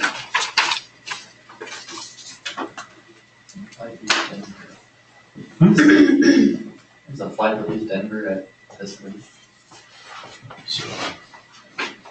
2136. See It's like, right? You know what? Is like- That's what I was looking at, we have to No, look that's at our like, destination airport, that's Denver. I just barely caught it. Universal time. I just caught it, now I'm looking for my time, which is 200. Well, now we're six. As of Sunday. So I would look into this one, or, so if we have to figure out an alternate, we take times what we saw. Okay, when did you find out you're legal to We got go? that, so we don't need to be. What tab? Right here. Nope. Oh. Is that our departure No. or destination? Right, you got a destination. Yep, so it's your destination tab.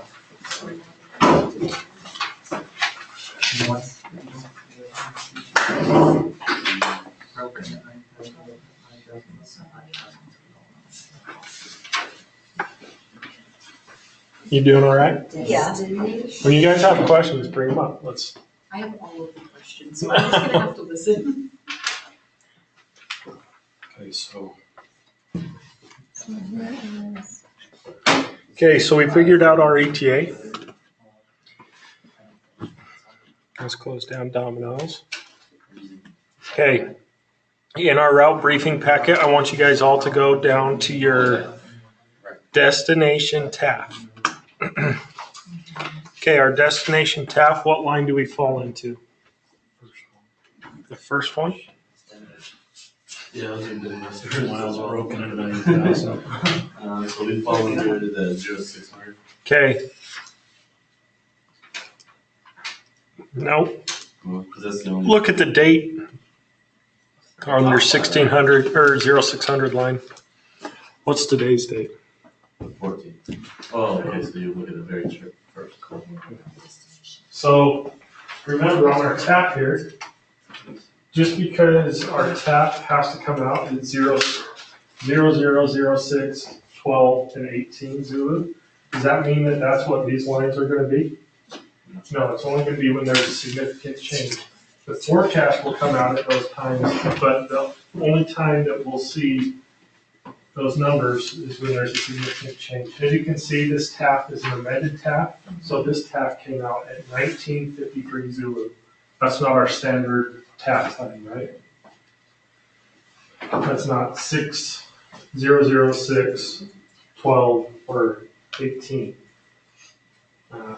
So this amended TAF, our first line is valid from 1953 Zulu to 0159 Zulu, right?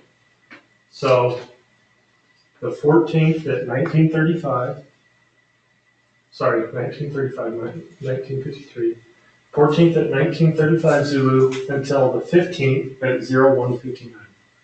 So that first line weather, does our ETA fall in that first line? Yes. Yes. Okay. This next line, the 0200 line, isn't valid until 0200 Zulu on the 15th. Okay. So our first line is where we figure out our legal to go. And then what is our ETA window? 2136. 2033. I thought, well, so you said we don't have an alternate, right? I didn't say that. No, I don't That's think what we we're do. determining. Okay, That's what we're determining.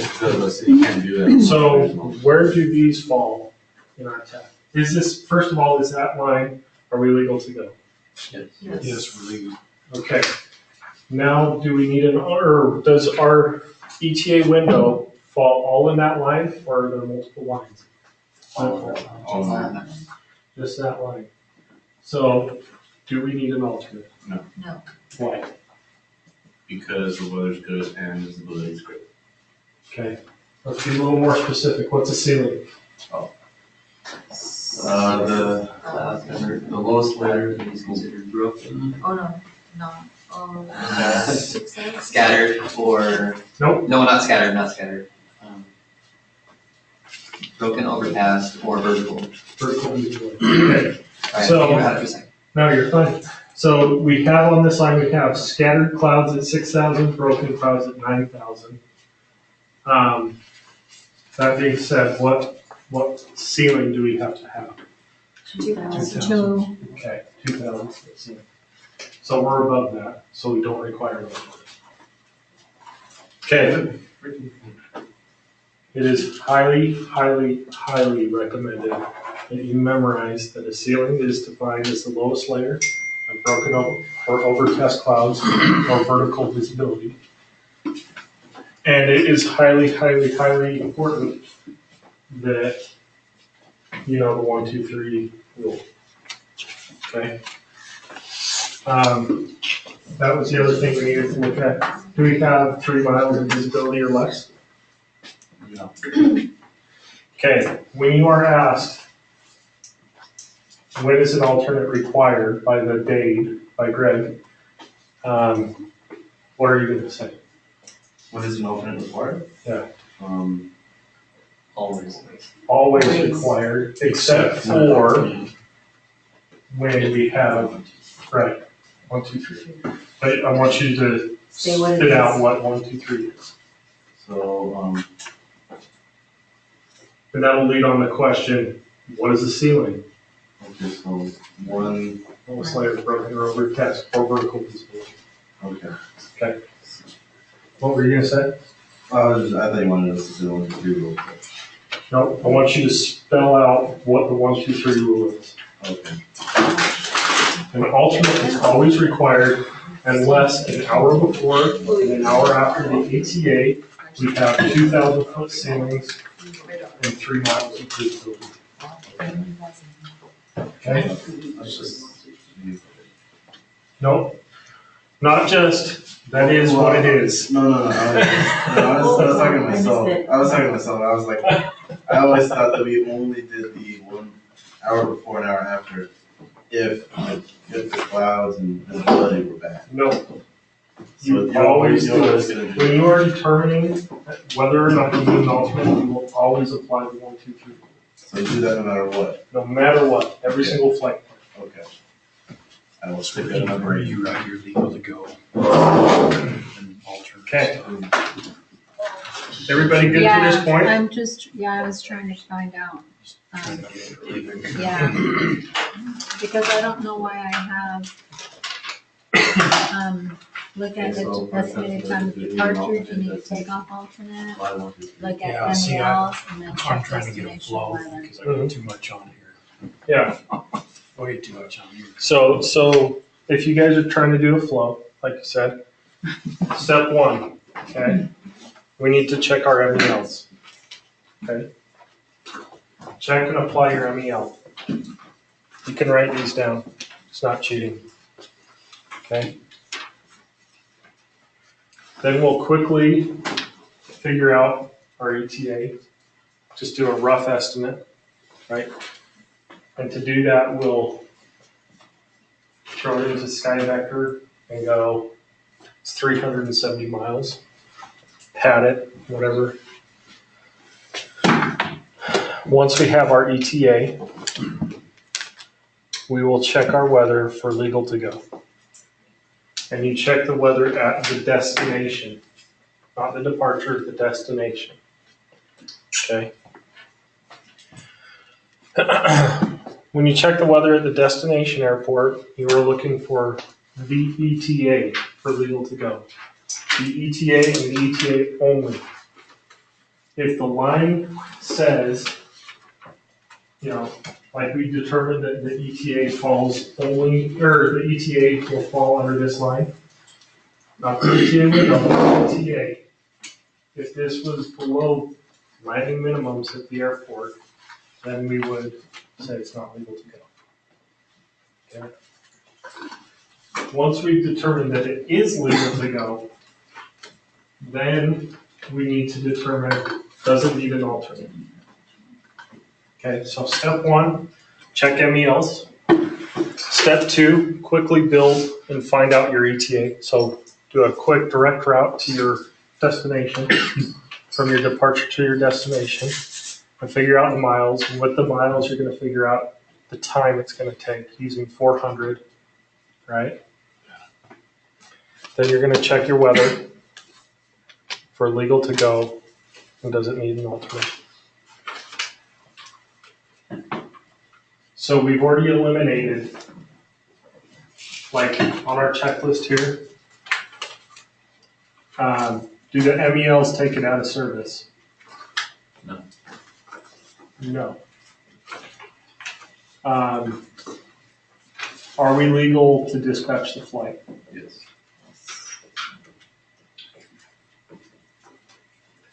Do we need an alternate? Okay, we've already knocked. And you guys need to figure out, these 3 are the most important things that you've got to figure out within 10 minutes, 10, 15 minutes. When you're hitting that 20, 30 minute mark and you guys haven't figured those out, you're going to be questioned.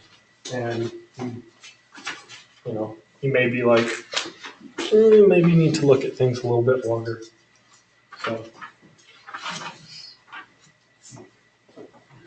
that took you guys about 15 minutes, and this is your second flight. That's pretty good.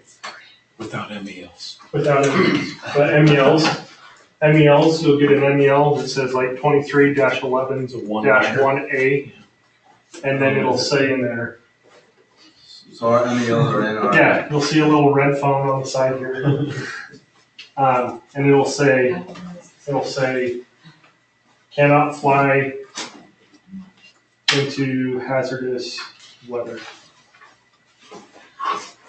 There's a whole MEL checklist in our flight planning. Yeah, I'll give you the brief, in the briefing guide, I'll give you the MEL. Okay. Okay, and so this would be like your weather radar. I don't know if that's the actual number. It's not, right? It's not. 34, It's gonna be 34 what? is that right? 34 something. 34. 3411 and 1A. Okay, so our weather radar cannot fly into hazardous weather, no forecast, right? And we look at our, so we kind of make a mental note of that. And then when we do our legal to go, we go, holy crap, there's thunderstorms all around the airport. You know, So it just says, it's like TS, RA, and GR. So let's say that there's an MEL that says you cannot fly into hazardous weather conditions. And the weather, like you said, is all around the airport. So does that mean, even if you don't, that means you do need an alternate? No, that means you can't fly the flight. That's not legal to go there. Yeah, you wouldn't be legal because the MEL says you can't fly into hazardous weather, no forecast, Okay, and you're flying into a thunderstorm. Is that hazardous weather? that's illegal. You don't want to send that plane, if it doesn't have weather radar, you don't want to send that plane into, its demise. Because the reason why, well, we don't even have to worry about that right now. I get it though. The weather radar is looking for weather, telling them where the breaks are in the weather, and they gotta shoot gaps, right? So you don't wanna send them into something where they're going in blind. So that's all the MELs do. Make a quick mental note, or it'll say like, cannot fly into hazard, or into known or forecasted icing conditions. Well, what do we need for icing? 10 degrees C and visible moisture. So if there's clouds, it's overcast over the airport, and the airport that you're taking off from is 3 degrees Celsius. Are we gonna send an airplane that can't get the ice off of it through a cloud layer at that temperature? At whatever elevation? No, because our destination or our departure airport's already at 3 degrees, so we already have one of the signs. The cloud layer, however high it is, it's overcast, which means it's 100% cloud covered. He's flying into icy conditions guaranteed. So we couldn't dispatch an airplane into that. So you just make a quick mental note of what the MEL is eliminating, and then you go into your legal to go and apply it. So if you eliminate legality within 10-15 minutes, you're doing good. Okay. That being said, now that we have that, let's build our routes really fast. So what are we going to look at first? We're looking for a SID that's going west. SID, okay. Well, I think. So SID's our departure, right? And then a star.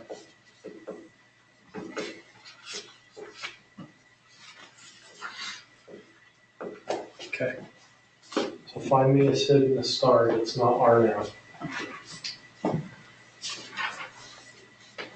And this is, we can look in SkyVector, do we have to look in our Jepson chart? SkyVector can get you in the neighborhood and then go in your Jepson chart and find me transition points.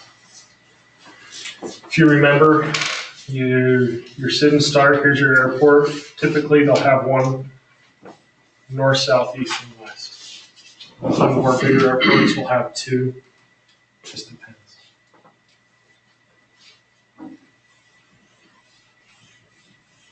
Salt Lake's a big airport, Denver's a pretty big airport too.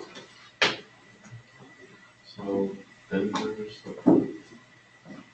so Denver's the head of Salt Lake, isn't it? What was that? Denver is north, is above Salt Lake, isn't it? Like, You're headed west. wait. Generally, you're headed west. So find a sin that's west, and then Denver's east of Salt Lake. Oh, I gotta get a picture of the United States to see where. You don't know where Denver, Colorado is? No, I do. I just got lost for just a sec. I don't know why I asked that. Never mind. So Garrett, you know how you were saying you can go into Sky Vector, get your pre-pros, but then go to Jefferson? Can we You can look. just go straight into the Jefferson, our flight? Yeah. Okay. Yep. I was just trying to not have to go to so many places. No, you're fine. You're Okay. fine. It's just whatever works. Remember that you don't have Sky Vector though on your practical. Right. So, So just a hint, hint. So that's why it's good to use Jefferson.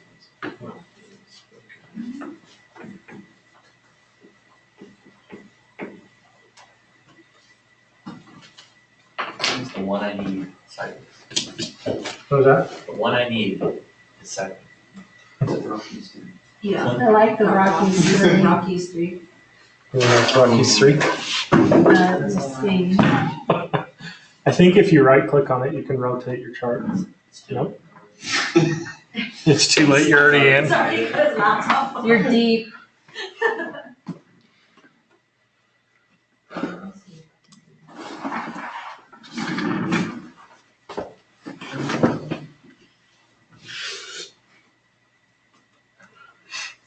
So, are we all gonna pick the same one then, so we're all on the same page, or?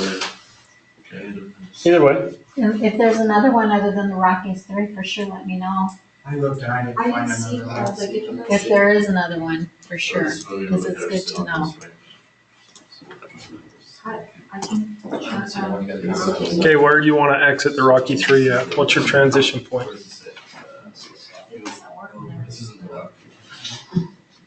Wait, sounds, so I could do. And when you're looking at the charts, you might want to write down the elevation so you don't go back. Yeah, that's I right. was looking at these. Am I supposed to go control right click back and turn my? I was looking at the R's you guys were looking at. I gotta know. Yeah. The whole thing Okay, very good. is leaving west. I don't know why I was on Salt Lake City. Why does it split? Oh, is Rocky 3 this one? We'll pick different ones. Oh, that's different. It's not Westgate, it's also the one. So this is. No, this is a star side. Star.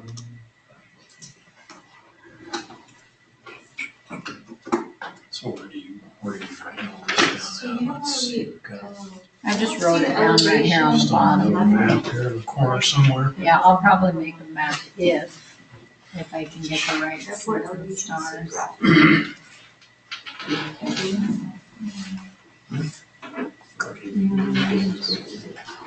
Southwest.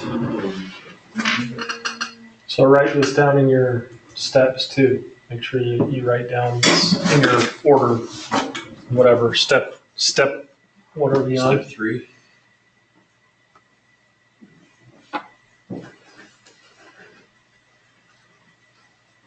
Oh, it's step 6 then. So Rocky, so Rocky 1, 3. It's ROCKI. It's So- ROCKI 3. So that's what we can do as kind of. And that's on your chart right here in that corner, top left corner.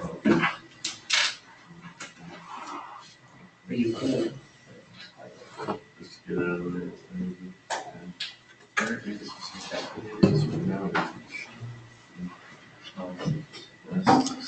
So everybody feels good about Rocky 3 for their SID? Okay. Let's take a look at Salt Lake City for our start.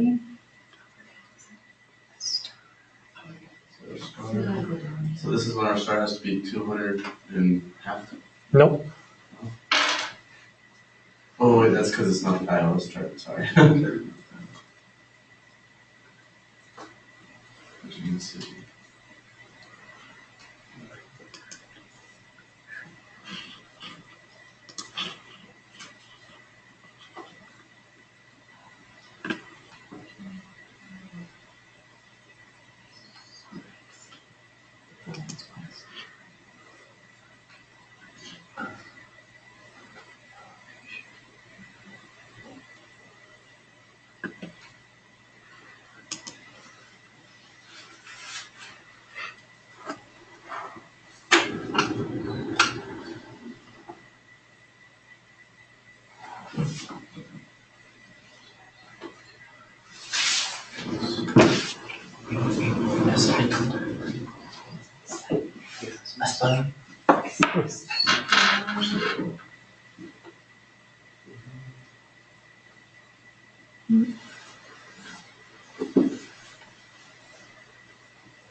So when I'm typing in my arrival onto SkyVector, it keeps disappearing. Okay. So on SkyVector, are you verifying your star is the current star, or did you use the Jeppesen charts? Yeah, here's the Jefferson chart. So the Jefferson's charts, if you remember, are a little dated. Mm-hmm. So go on SkyVector. If you hover over Salt Lake City International again, and then scroll down to your stars, you can see the conversion. So whatever one you're using, what one? Which one? I'm using I don't know. Premium If there, I don't know seats if for there arrival. is one that's So going. I'm trying to type in LH04, and then it keeps disappearing. See, I don't know if we need to fly. I don't know if we need to find one that's flying east. You see what I mean? I don't see one, but Right, but Yeah, probably. I'm guessing that that's not a. see, that's what I'm thinking. Look at this really quick. You're going heading west. Where are we coming in from? Do you know where Radio City is? See, so you dump in on the mountain. I do not know. Okay. Rock Springs, Wyoming. Okay. Big Piney, Jackson Hole, Du Bois. That's really the only choice. Right. Yeah. So the reason why I picked that is because of all the But it's coming north. Denver's a little, if you look at your SkyVector, it's a little south of Salt Lake City. So there's a better region. Oh. So, what if you look at this one's Yeah, I'm not going. Spain, Yeah, I was gonna say Spain. Oh, I see. Yeah, we're Rocky three. So I like how you know where that doesn't work, you just type rock. Remember what was your transition? Okay. Really? I mean, it's just whatever. And what he was talking about. You should. There we go. No, it ended at Meeker. It ended at Meeker. Yep, so. Meeker's transition. Oh, perfect.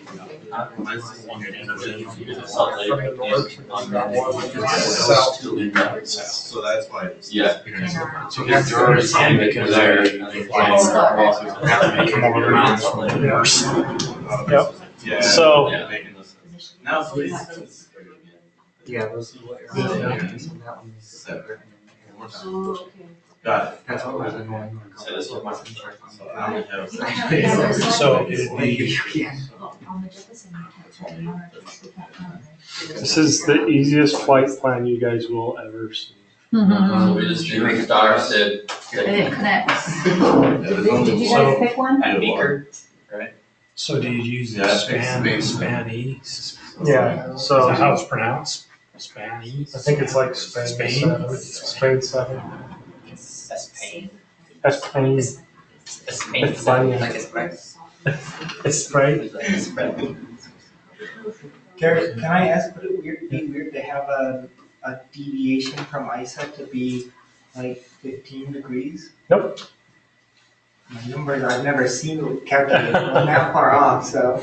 Well, we've got charts to 20, so. Okay. So since we figured out, or since I figured out my route, I have more of an estimated time of arrival time, so I can just change what I put down originally. So look at your TAF really quick. Just, there's a lot of mental notes that you make while you're flight planning.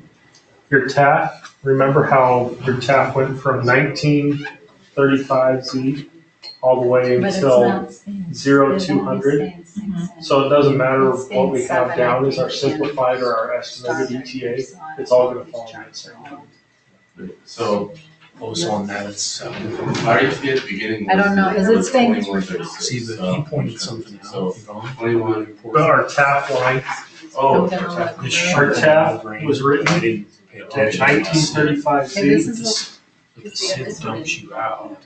And then the Transition. next, Yeah. what was that? Okay, So it pretty much dumps you right. The next line was 0200, the next day. Actually. It's like 6 hours. okay. And we're right in the middle of it. But I Yeah. didn't pick it up. So- Yeah, I want to pick it up. This is So the if one we're- that I had, I'm had this guessing one on it's there, not but gonna I be just, any more than like but it's gonna bring 20 it or up. 30 minutes difference. Or at maybe the very straight. most. But we only have So that being one said, from the north, one from the south. we were like 21:35, Right. even if we're at 22:35, But How this is it? one because it dumps us. 22:35 is still pretty damn far away from 0200. So an hour and 20 minutes would just be the same spot. So what's your because we're gonna, remember, we're gonna figure out our simplified flight plan that's gonna give us a more accurate time.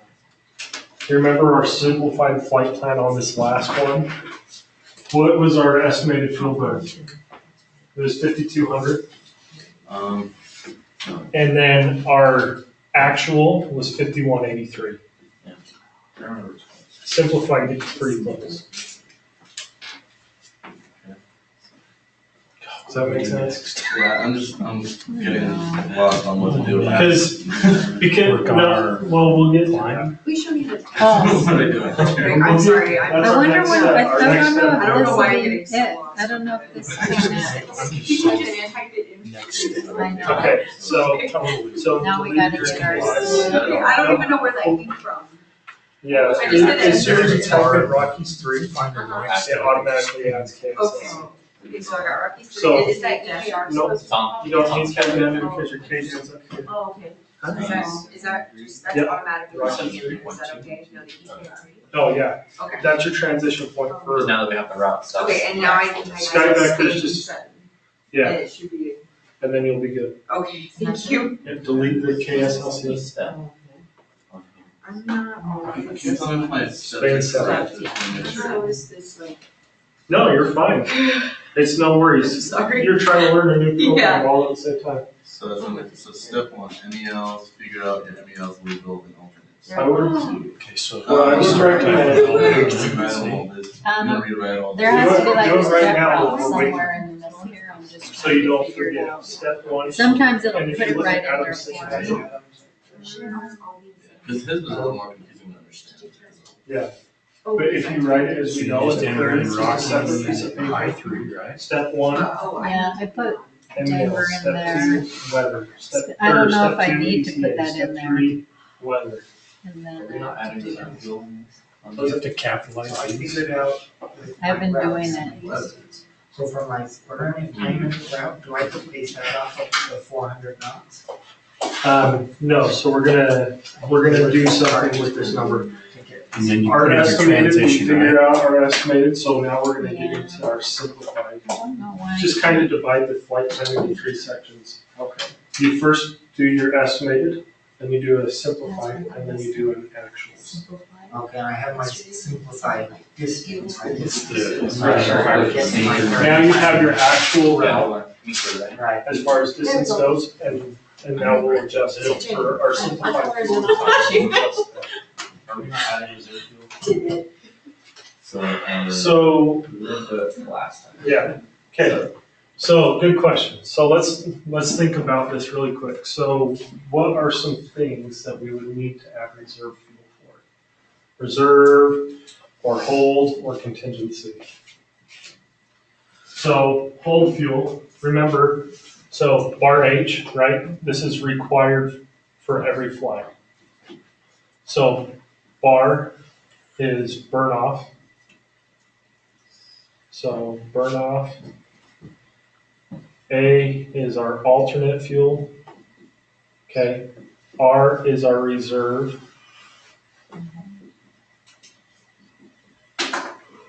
Okay. And then H is our hold. So when we put something, then we have this over here that doesn't need to be in this. It's not required fuel. We have something called contingency.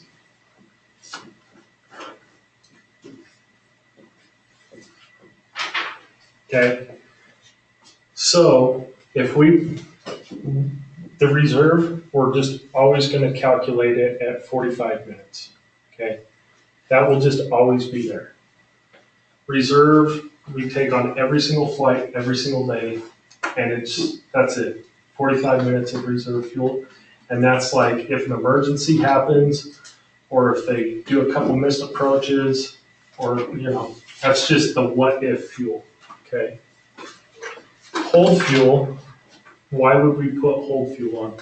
Remember, what are the like, core factors of fuel when we're computing fuel? Winds and weather, Delays.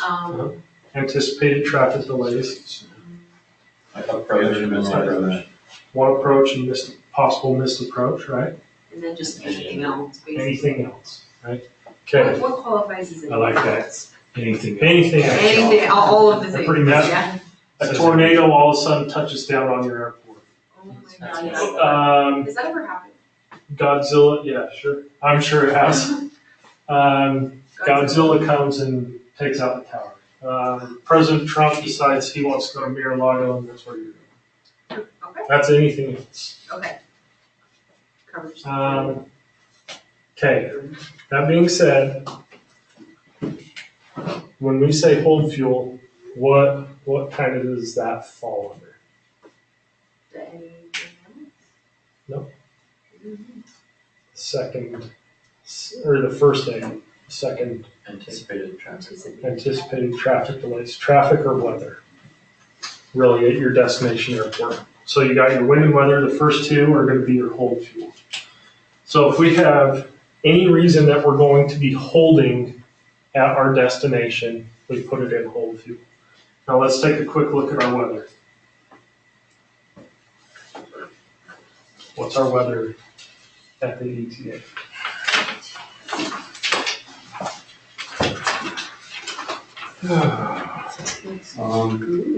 It looks pretty good. You got a good visibility. Do we have vicinity showers? Yeah. Okay. That doesn't mean it's actually happening at the airport in rain. It's just a rain shower, probably not gonna slow anything down. Okay, anticipated traffic delays would be like, so we're not gonna do it in this class, but we use at SkyWest, we use what's called an arrival demand chart. And it's on the air traffic control website. I can actually pull it up really quick. What it does is it tells us how many airplanes the airport, our destination airport, can land in an hour. Okay, that's our arrival rate. Actually, oh,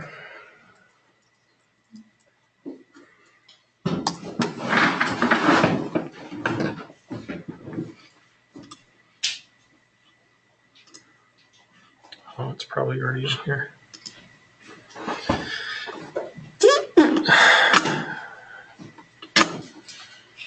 Sorry. Okay. Oh, I hope we have access. We might not have access to the air traffic control website.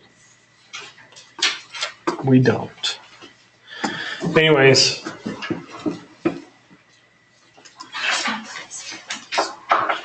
The air traffic control website, it breaks it down by hours. It'll say like 1400 Z, 1500 Z, and then it's a bar chart.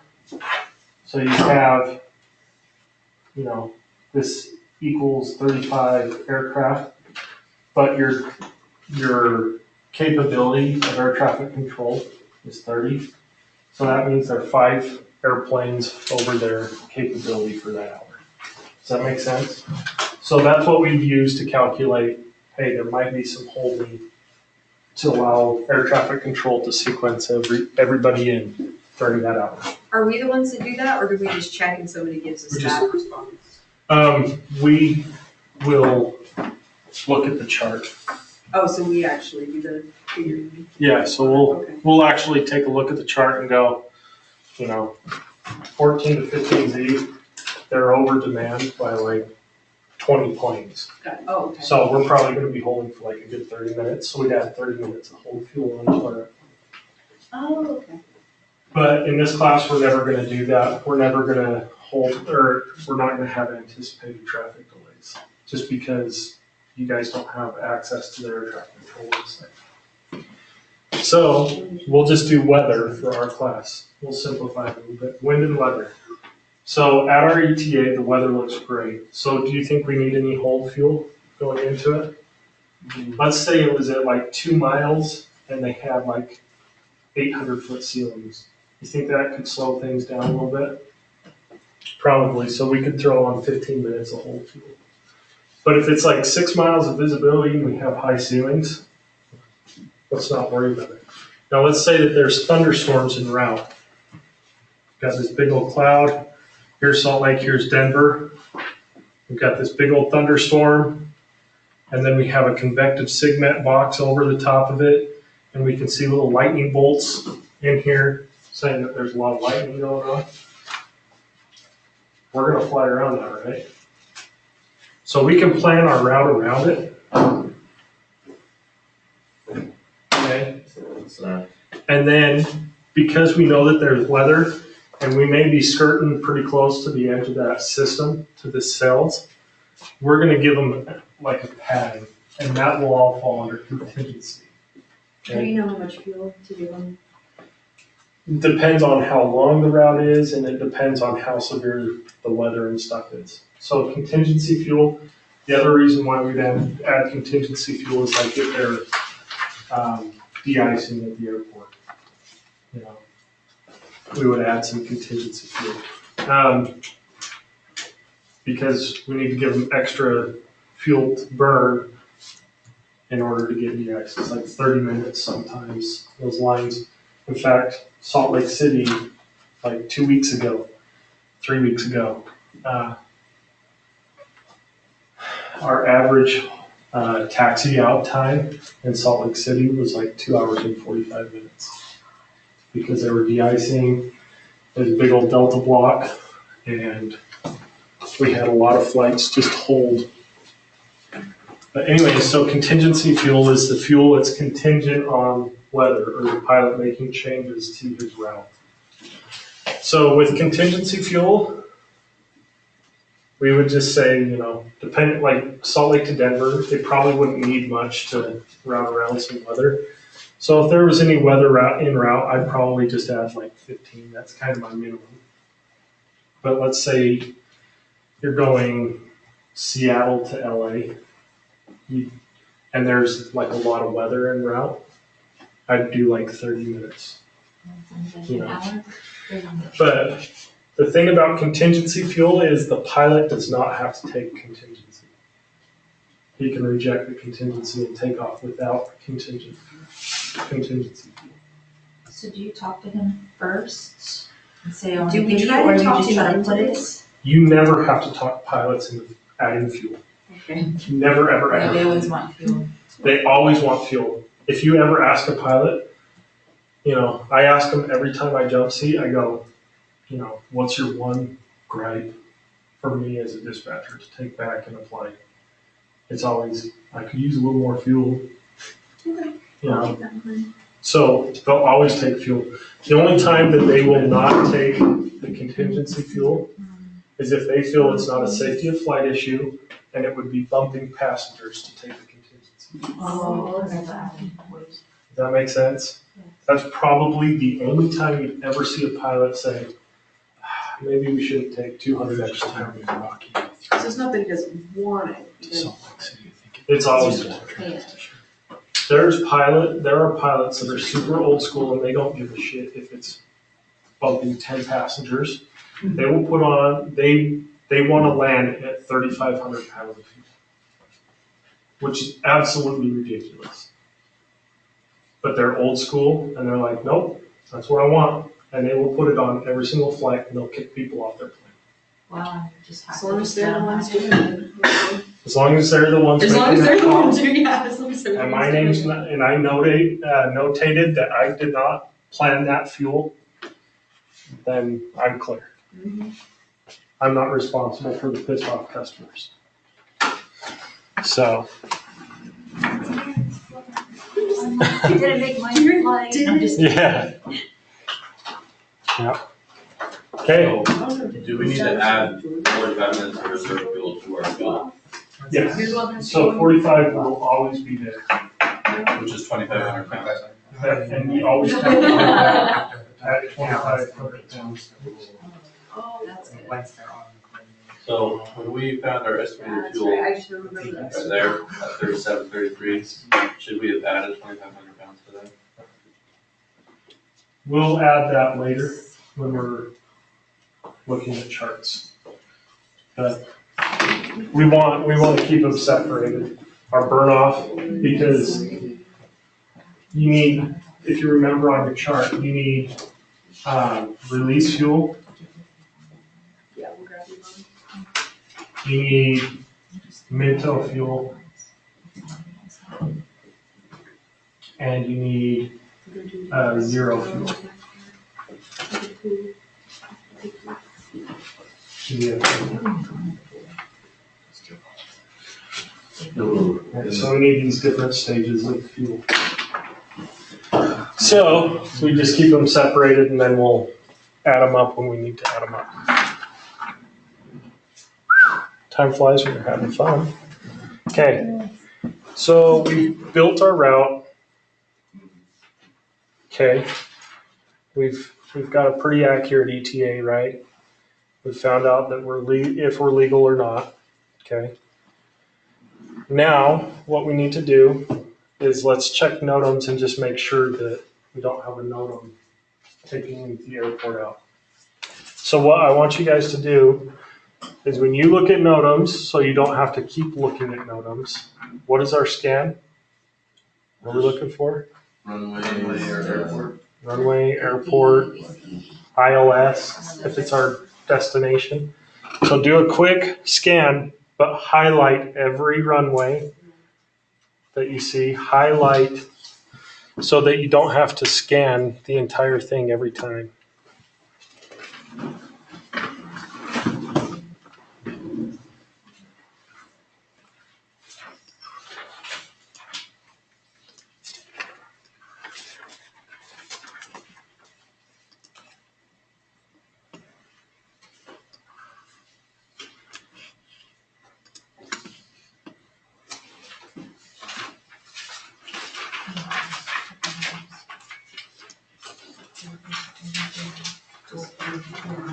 All I see is just random all over the place.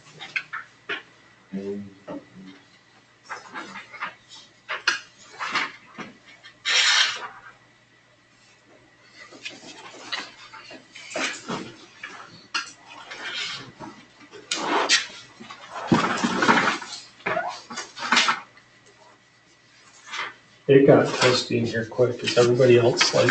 I love it. Just I've me been 'cause I'm the freezing in here fattest the one in the last room. 2 nights. Uh-huh. I've been freezing the last 2 nights. Like I wore sweats tonight, everything. And is it hot now? It's warm now, yeah. It was warm. More comfortable or hot? I'm always cold, so I'm the wrong person to ask. So, I don't see anything but, like, I don't see any runway indications. All I see is just apron, air carrier. Are you checking both Denver and Salt Lake City? I'm checking the destination of Do both. You may have a NOTAM that takes out Denver. You may have a NOTAM that takes out Salt Lake, so we need to look at both really, really fast. Your NOTAM scan should take about 30 seconds. So we just restart the time. Okay, restart the time. So what is this flag? What's that? Flag. Flagged and lighted. That's saying that this obstacle, the crane here, Okay, just. at this area is flagged and lighted. So they got the little flag up top and a red light on the top.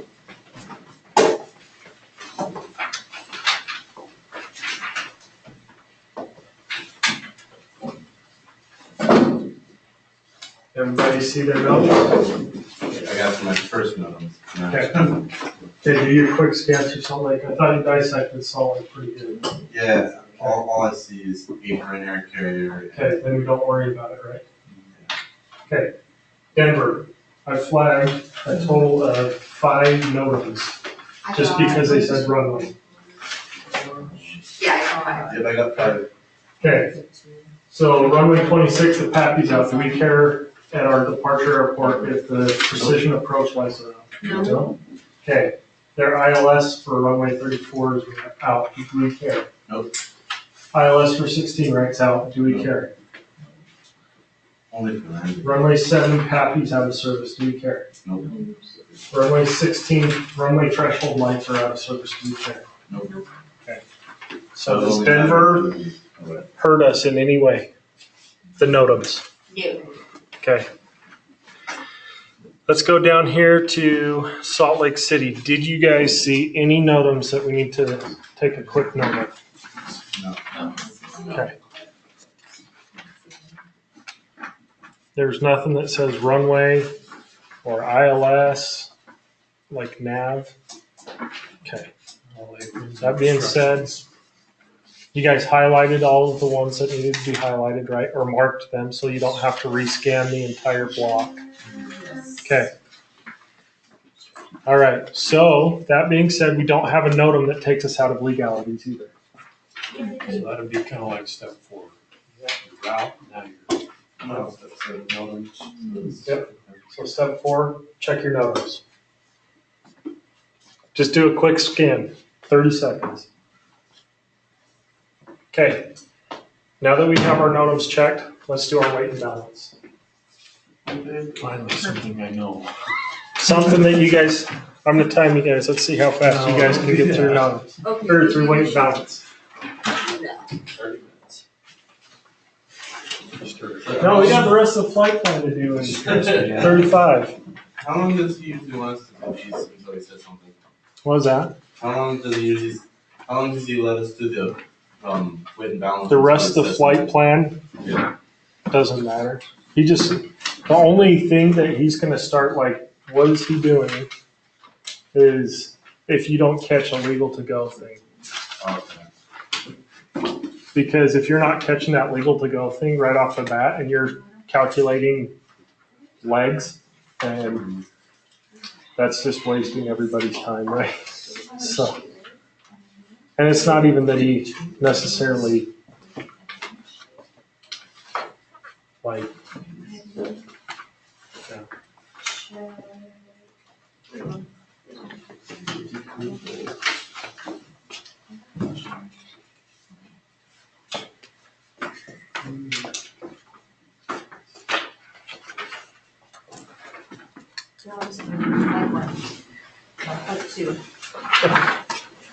Yep, flight number 2. Denver to Salt Lake City. Super fun.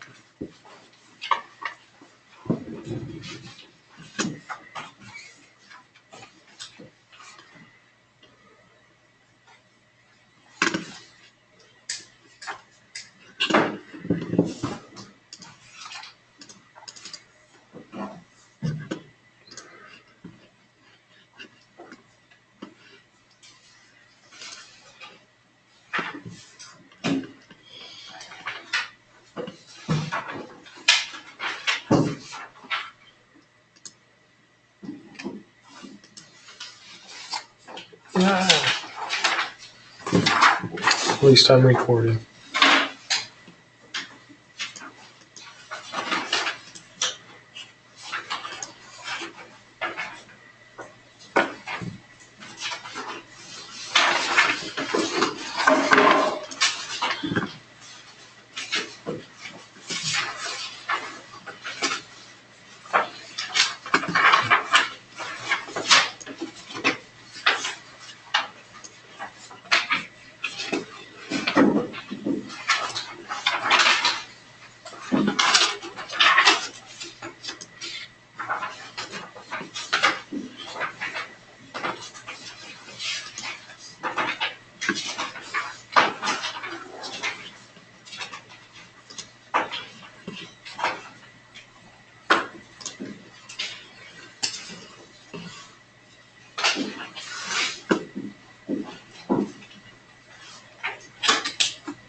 So to figure out our fuel weight index, we can go to Sky Vector and look at, oh, the clock says this amount of time. You already figured out our fuel. Use your estimated fuel. Oh, yeah, sorry. 37.33. Eric, can I ask you a question about our altitude, or should I wait? Yes, you can come up here. I just don't quite understand these charts. Okay.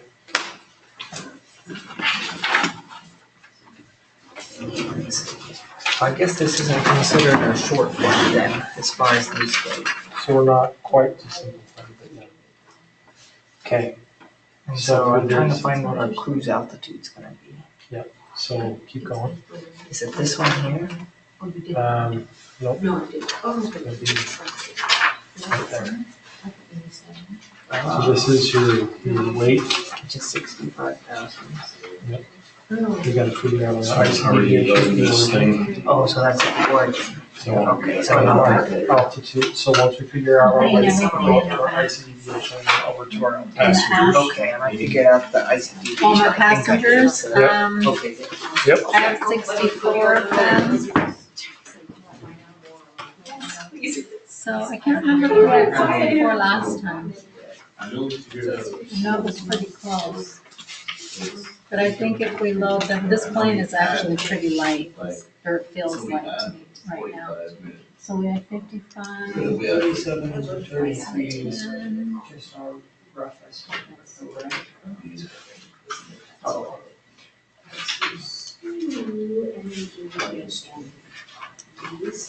From here also. so we have It 37. might So be you try and like load it 11. aft on the passengers too. No, I'm trying, that's what I did with my bags. Hold, or reserve. Back to front with the CRJs. We'll always get you the Bags in, best. back, So, okay, so, bags in people. right? So, so, so the total time, so this is the way I like to do it. So you look at 56. So we have That's an 52, hour and 11. 12. plus 45, so. No, the 45 minutes is that. But the 15 minutes is that reserve. Oh, taxi fuel, plus the reserve fuel, yeah, So it would be 2,500 added to our, yeah, so we're gonna add 15 minutes for that, 45 minutes for reserve. so you, But the reserve, we already know the counts, so we're not adding any time. We know the 45 minutes is 2,500 counts, right? Mhm. And so we just need to figure out how much fuel for that hour and 11 minutes. 56 plus the taxi. Or, you know, I guess not, it's the taxi, the taxi. You know, you don't wanna make a mistake early on. If you're gonna. It'll go through If you're gonna everything. make it, I'm make the very end mistake. That's right. Yeah. You don't wanna jack the sheet up. Right? Yep.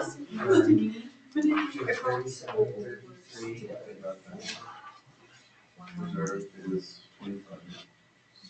So you have that 15 minutes. So that's all we have. Okay, I understand what you're saying, I like that. Okay, when you were saying it, and when you wrote it out, it was kind of Yeah, it's 64, 80. Can we run it up to 65? 64, 80. Yes.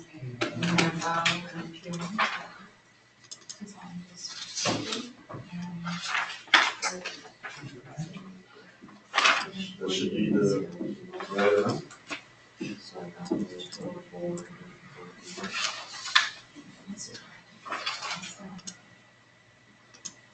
Okay, so the problem is that 37.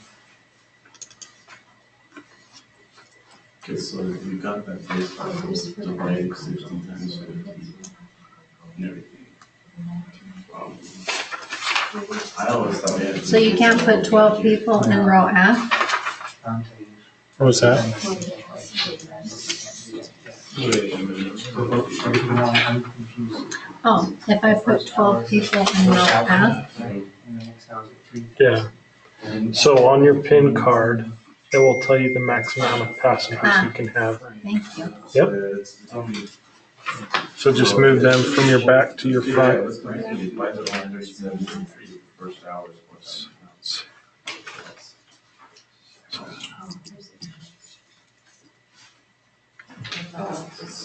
I tried to put 10 people in F, or 12. But I think I did it wrong. Eric, is this where we add reserve? Yeah, you would add your reserve to your fuel. Plus the taxi time? No, your taxi time isn't part of our H. So for our fuel, remember, you're gonna use your estimated fuel, and you're gonna add your 45 minutes of fuel, which is 200, or 2,500 pounds, right? And that's it, that's it. Oh, okay. Unless you have whole fuel or contingency fuel as well, which we don't. Why don't you have, What was that? why don't you have the taxi fuel? That's the part I'm not confused. Because we're trying to figure out our minimum fuel for takeoff. Oh, if I take off. Yep. We've already burned that. We've already burned, we're expected to already have burned the taxi fuel. I missed On the thing, it says, minus release time fuel anyway, so Yep. that. that's all I'm saying. If you would just look. I kind of overthought that. It's easy to do on a flight plan. Overthink things. 57, 9,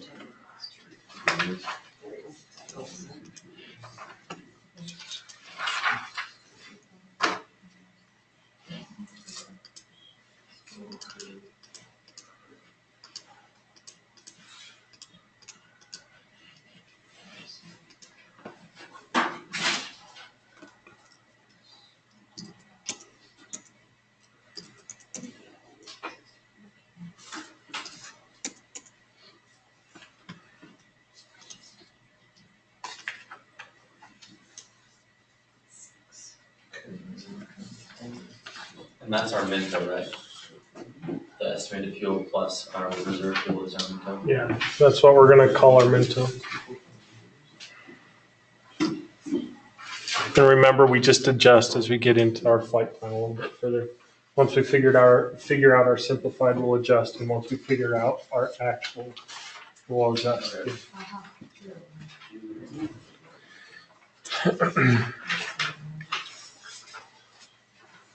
You said the more people that are in the back, the more the center of gravity goes in the middle, or more it equals out. Yep, back to front.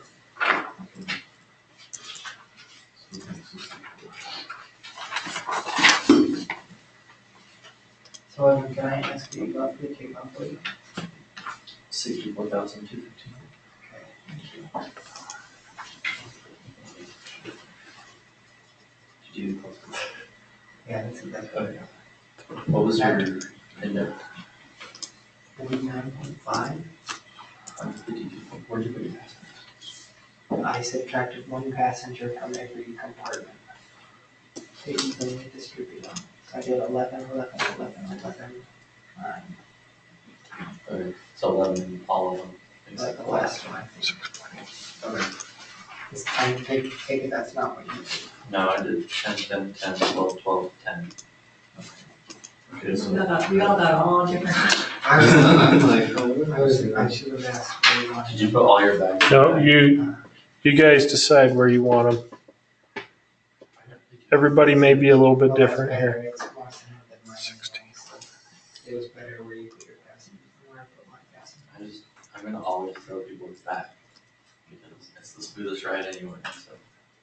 So I got 10, 11, 11, 11, 11. The wings are. Is it smoothest by the wings or not by the wings? It's like if you were to sit in an aircraft. It all bounces. I don't know.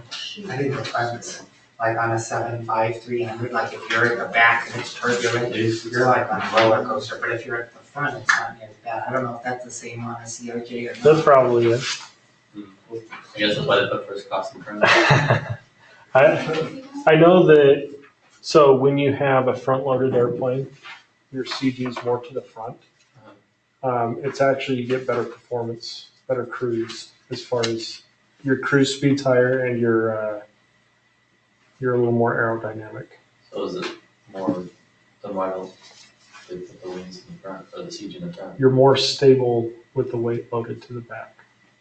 So it's less turbulent. Gosh dang it, I put my indexes on the pad. No, not necessarily. Turbulence is going to affect the aircraft regardless. Either way. But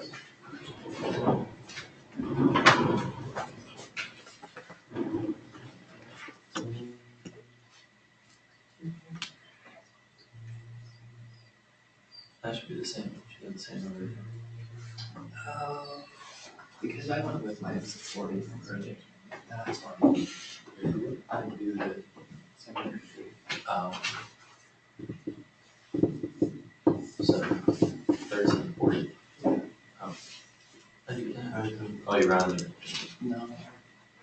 923. 935.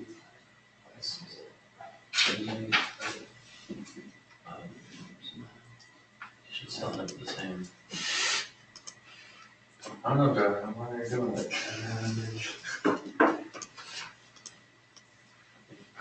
That's it. That's the extent of my knowledge. That's where.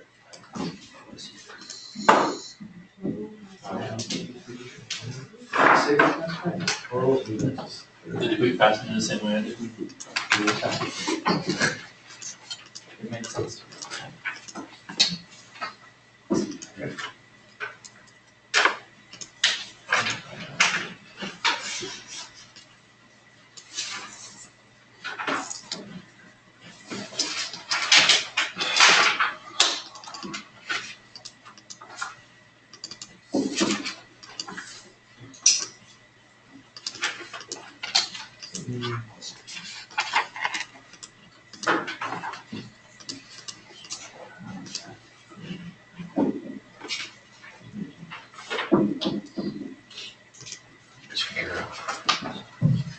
So just on the fuel again, so we're using the hour and 11.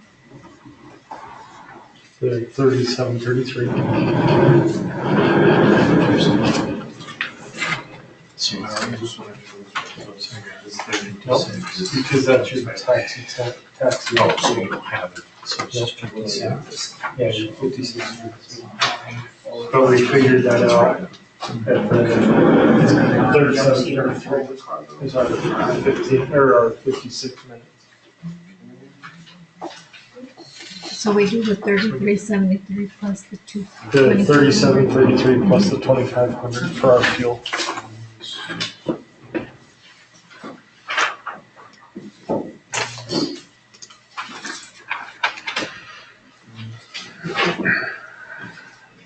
Is the next step IFR pipeline? We're getting there. We're getting close. We're gonna pick an altitude next.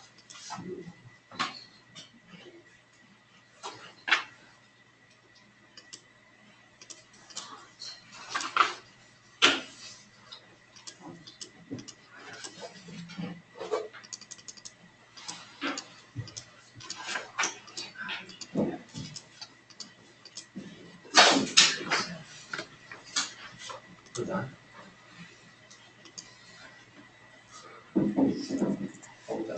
First hour. So you took 60. 4,560. 6233. Yeah, that's really not Just wanted to hard. make sure I realized before I calculated it. And I think a few things might be a little off here and there, probably not that, but for the most part.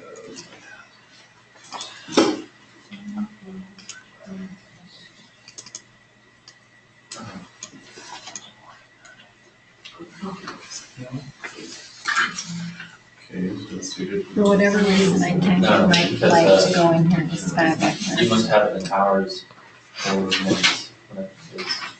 I tried there, that one for whatever, it doesn't. This is, Try resetting it. it's hard, but I don't know how to do it on the iPad. So, I'm gonna come over there and look. okay.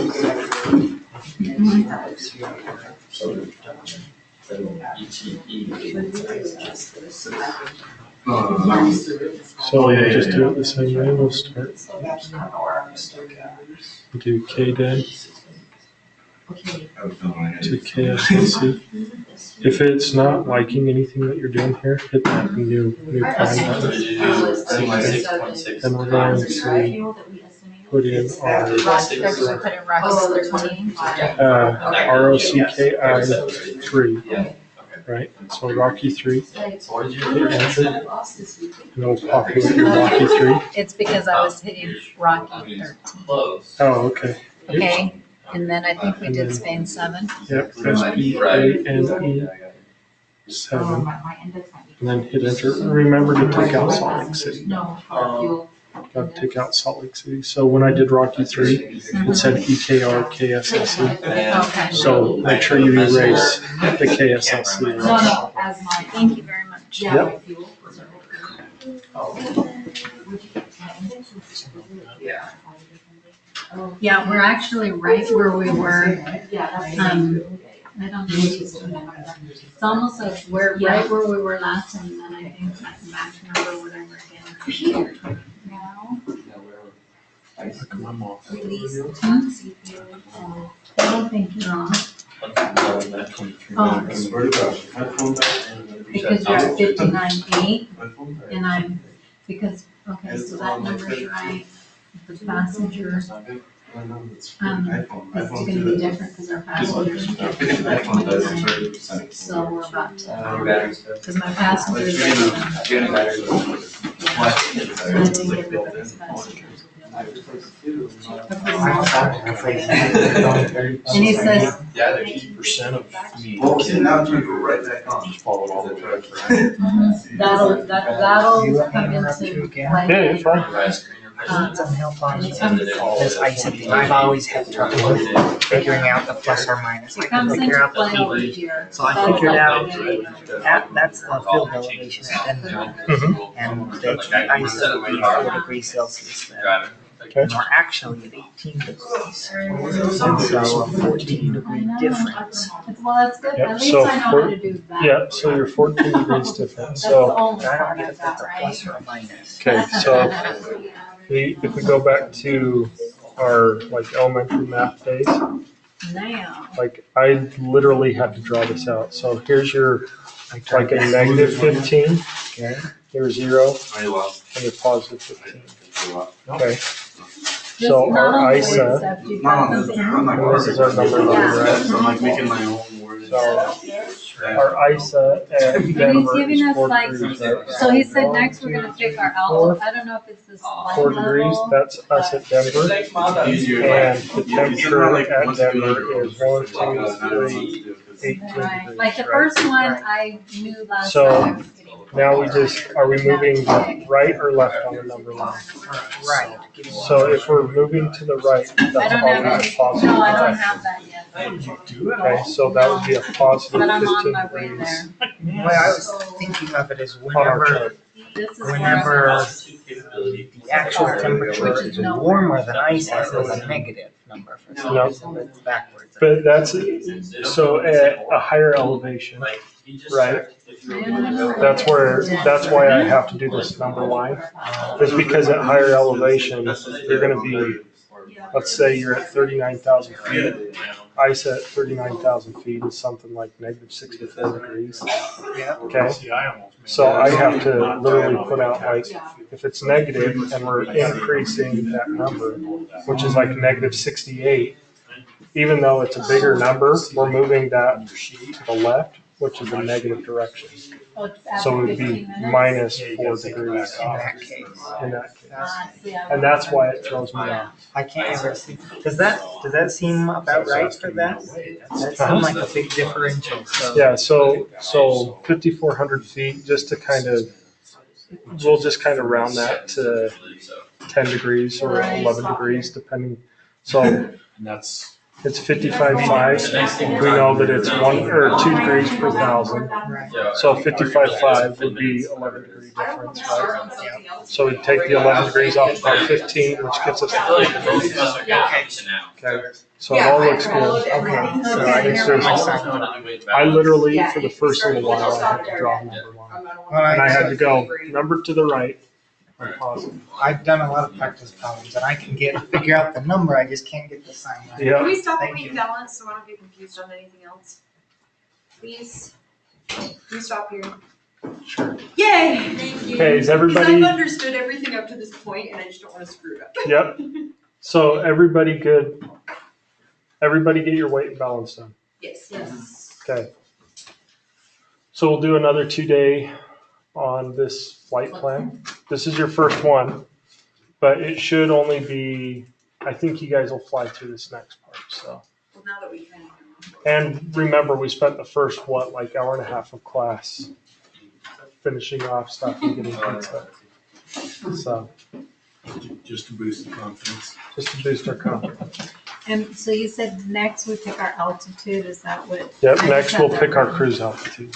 And we do that by finding our ISA at the origin airport. Okay, so I might try and do this tomorrow.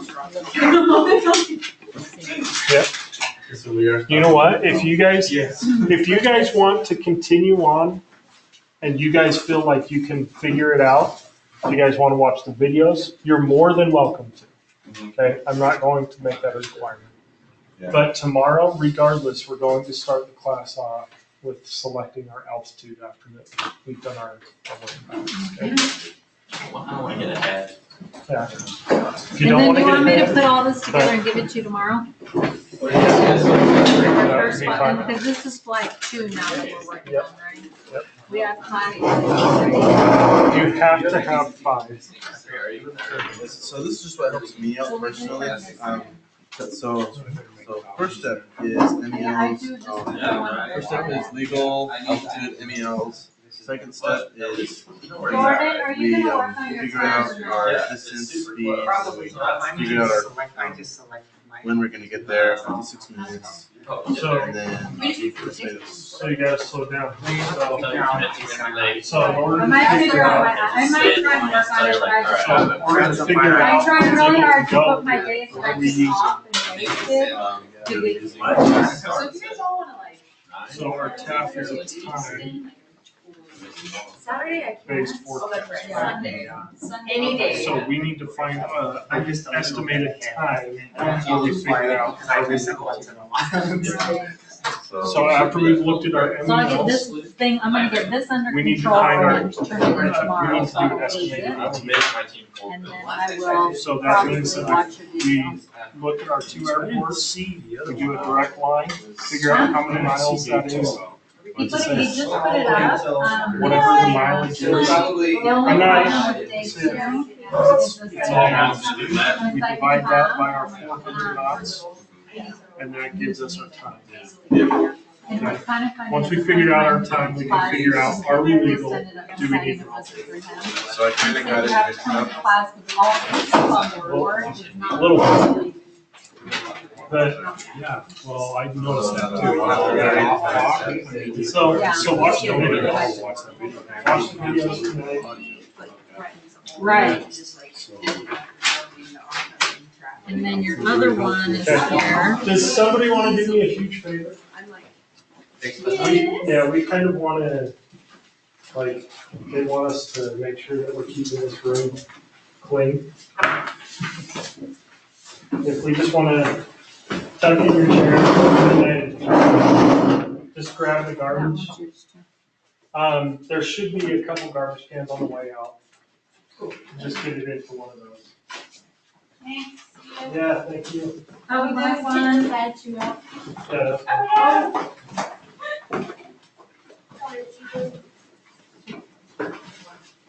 Okay, go.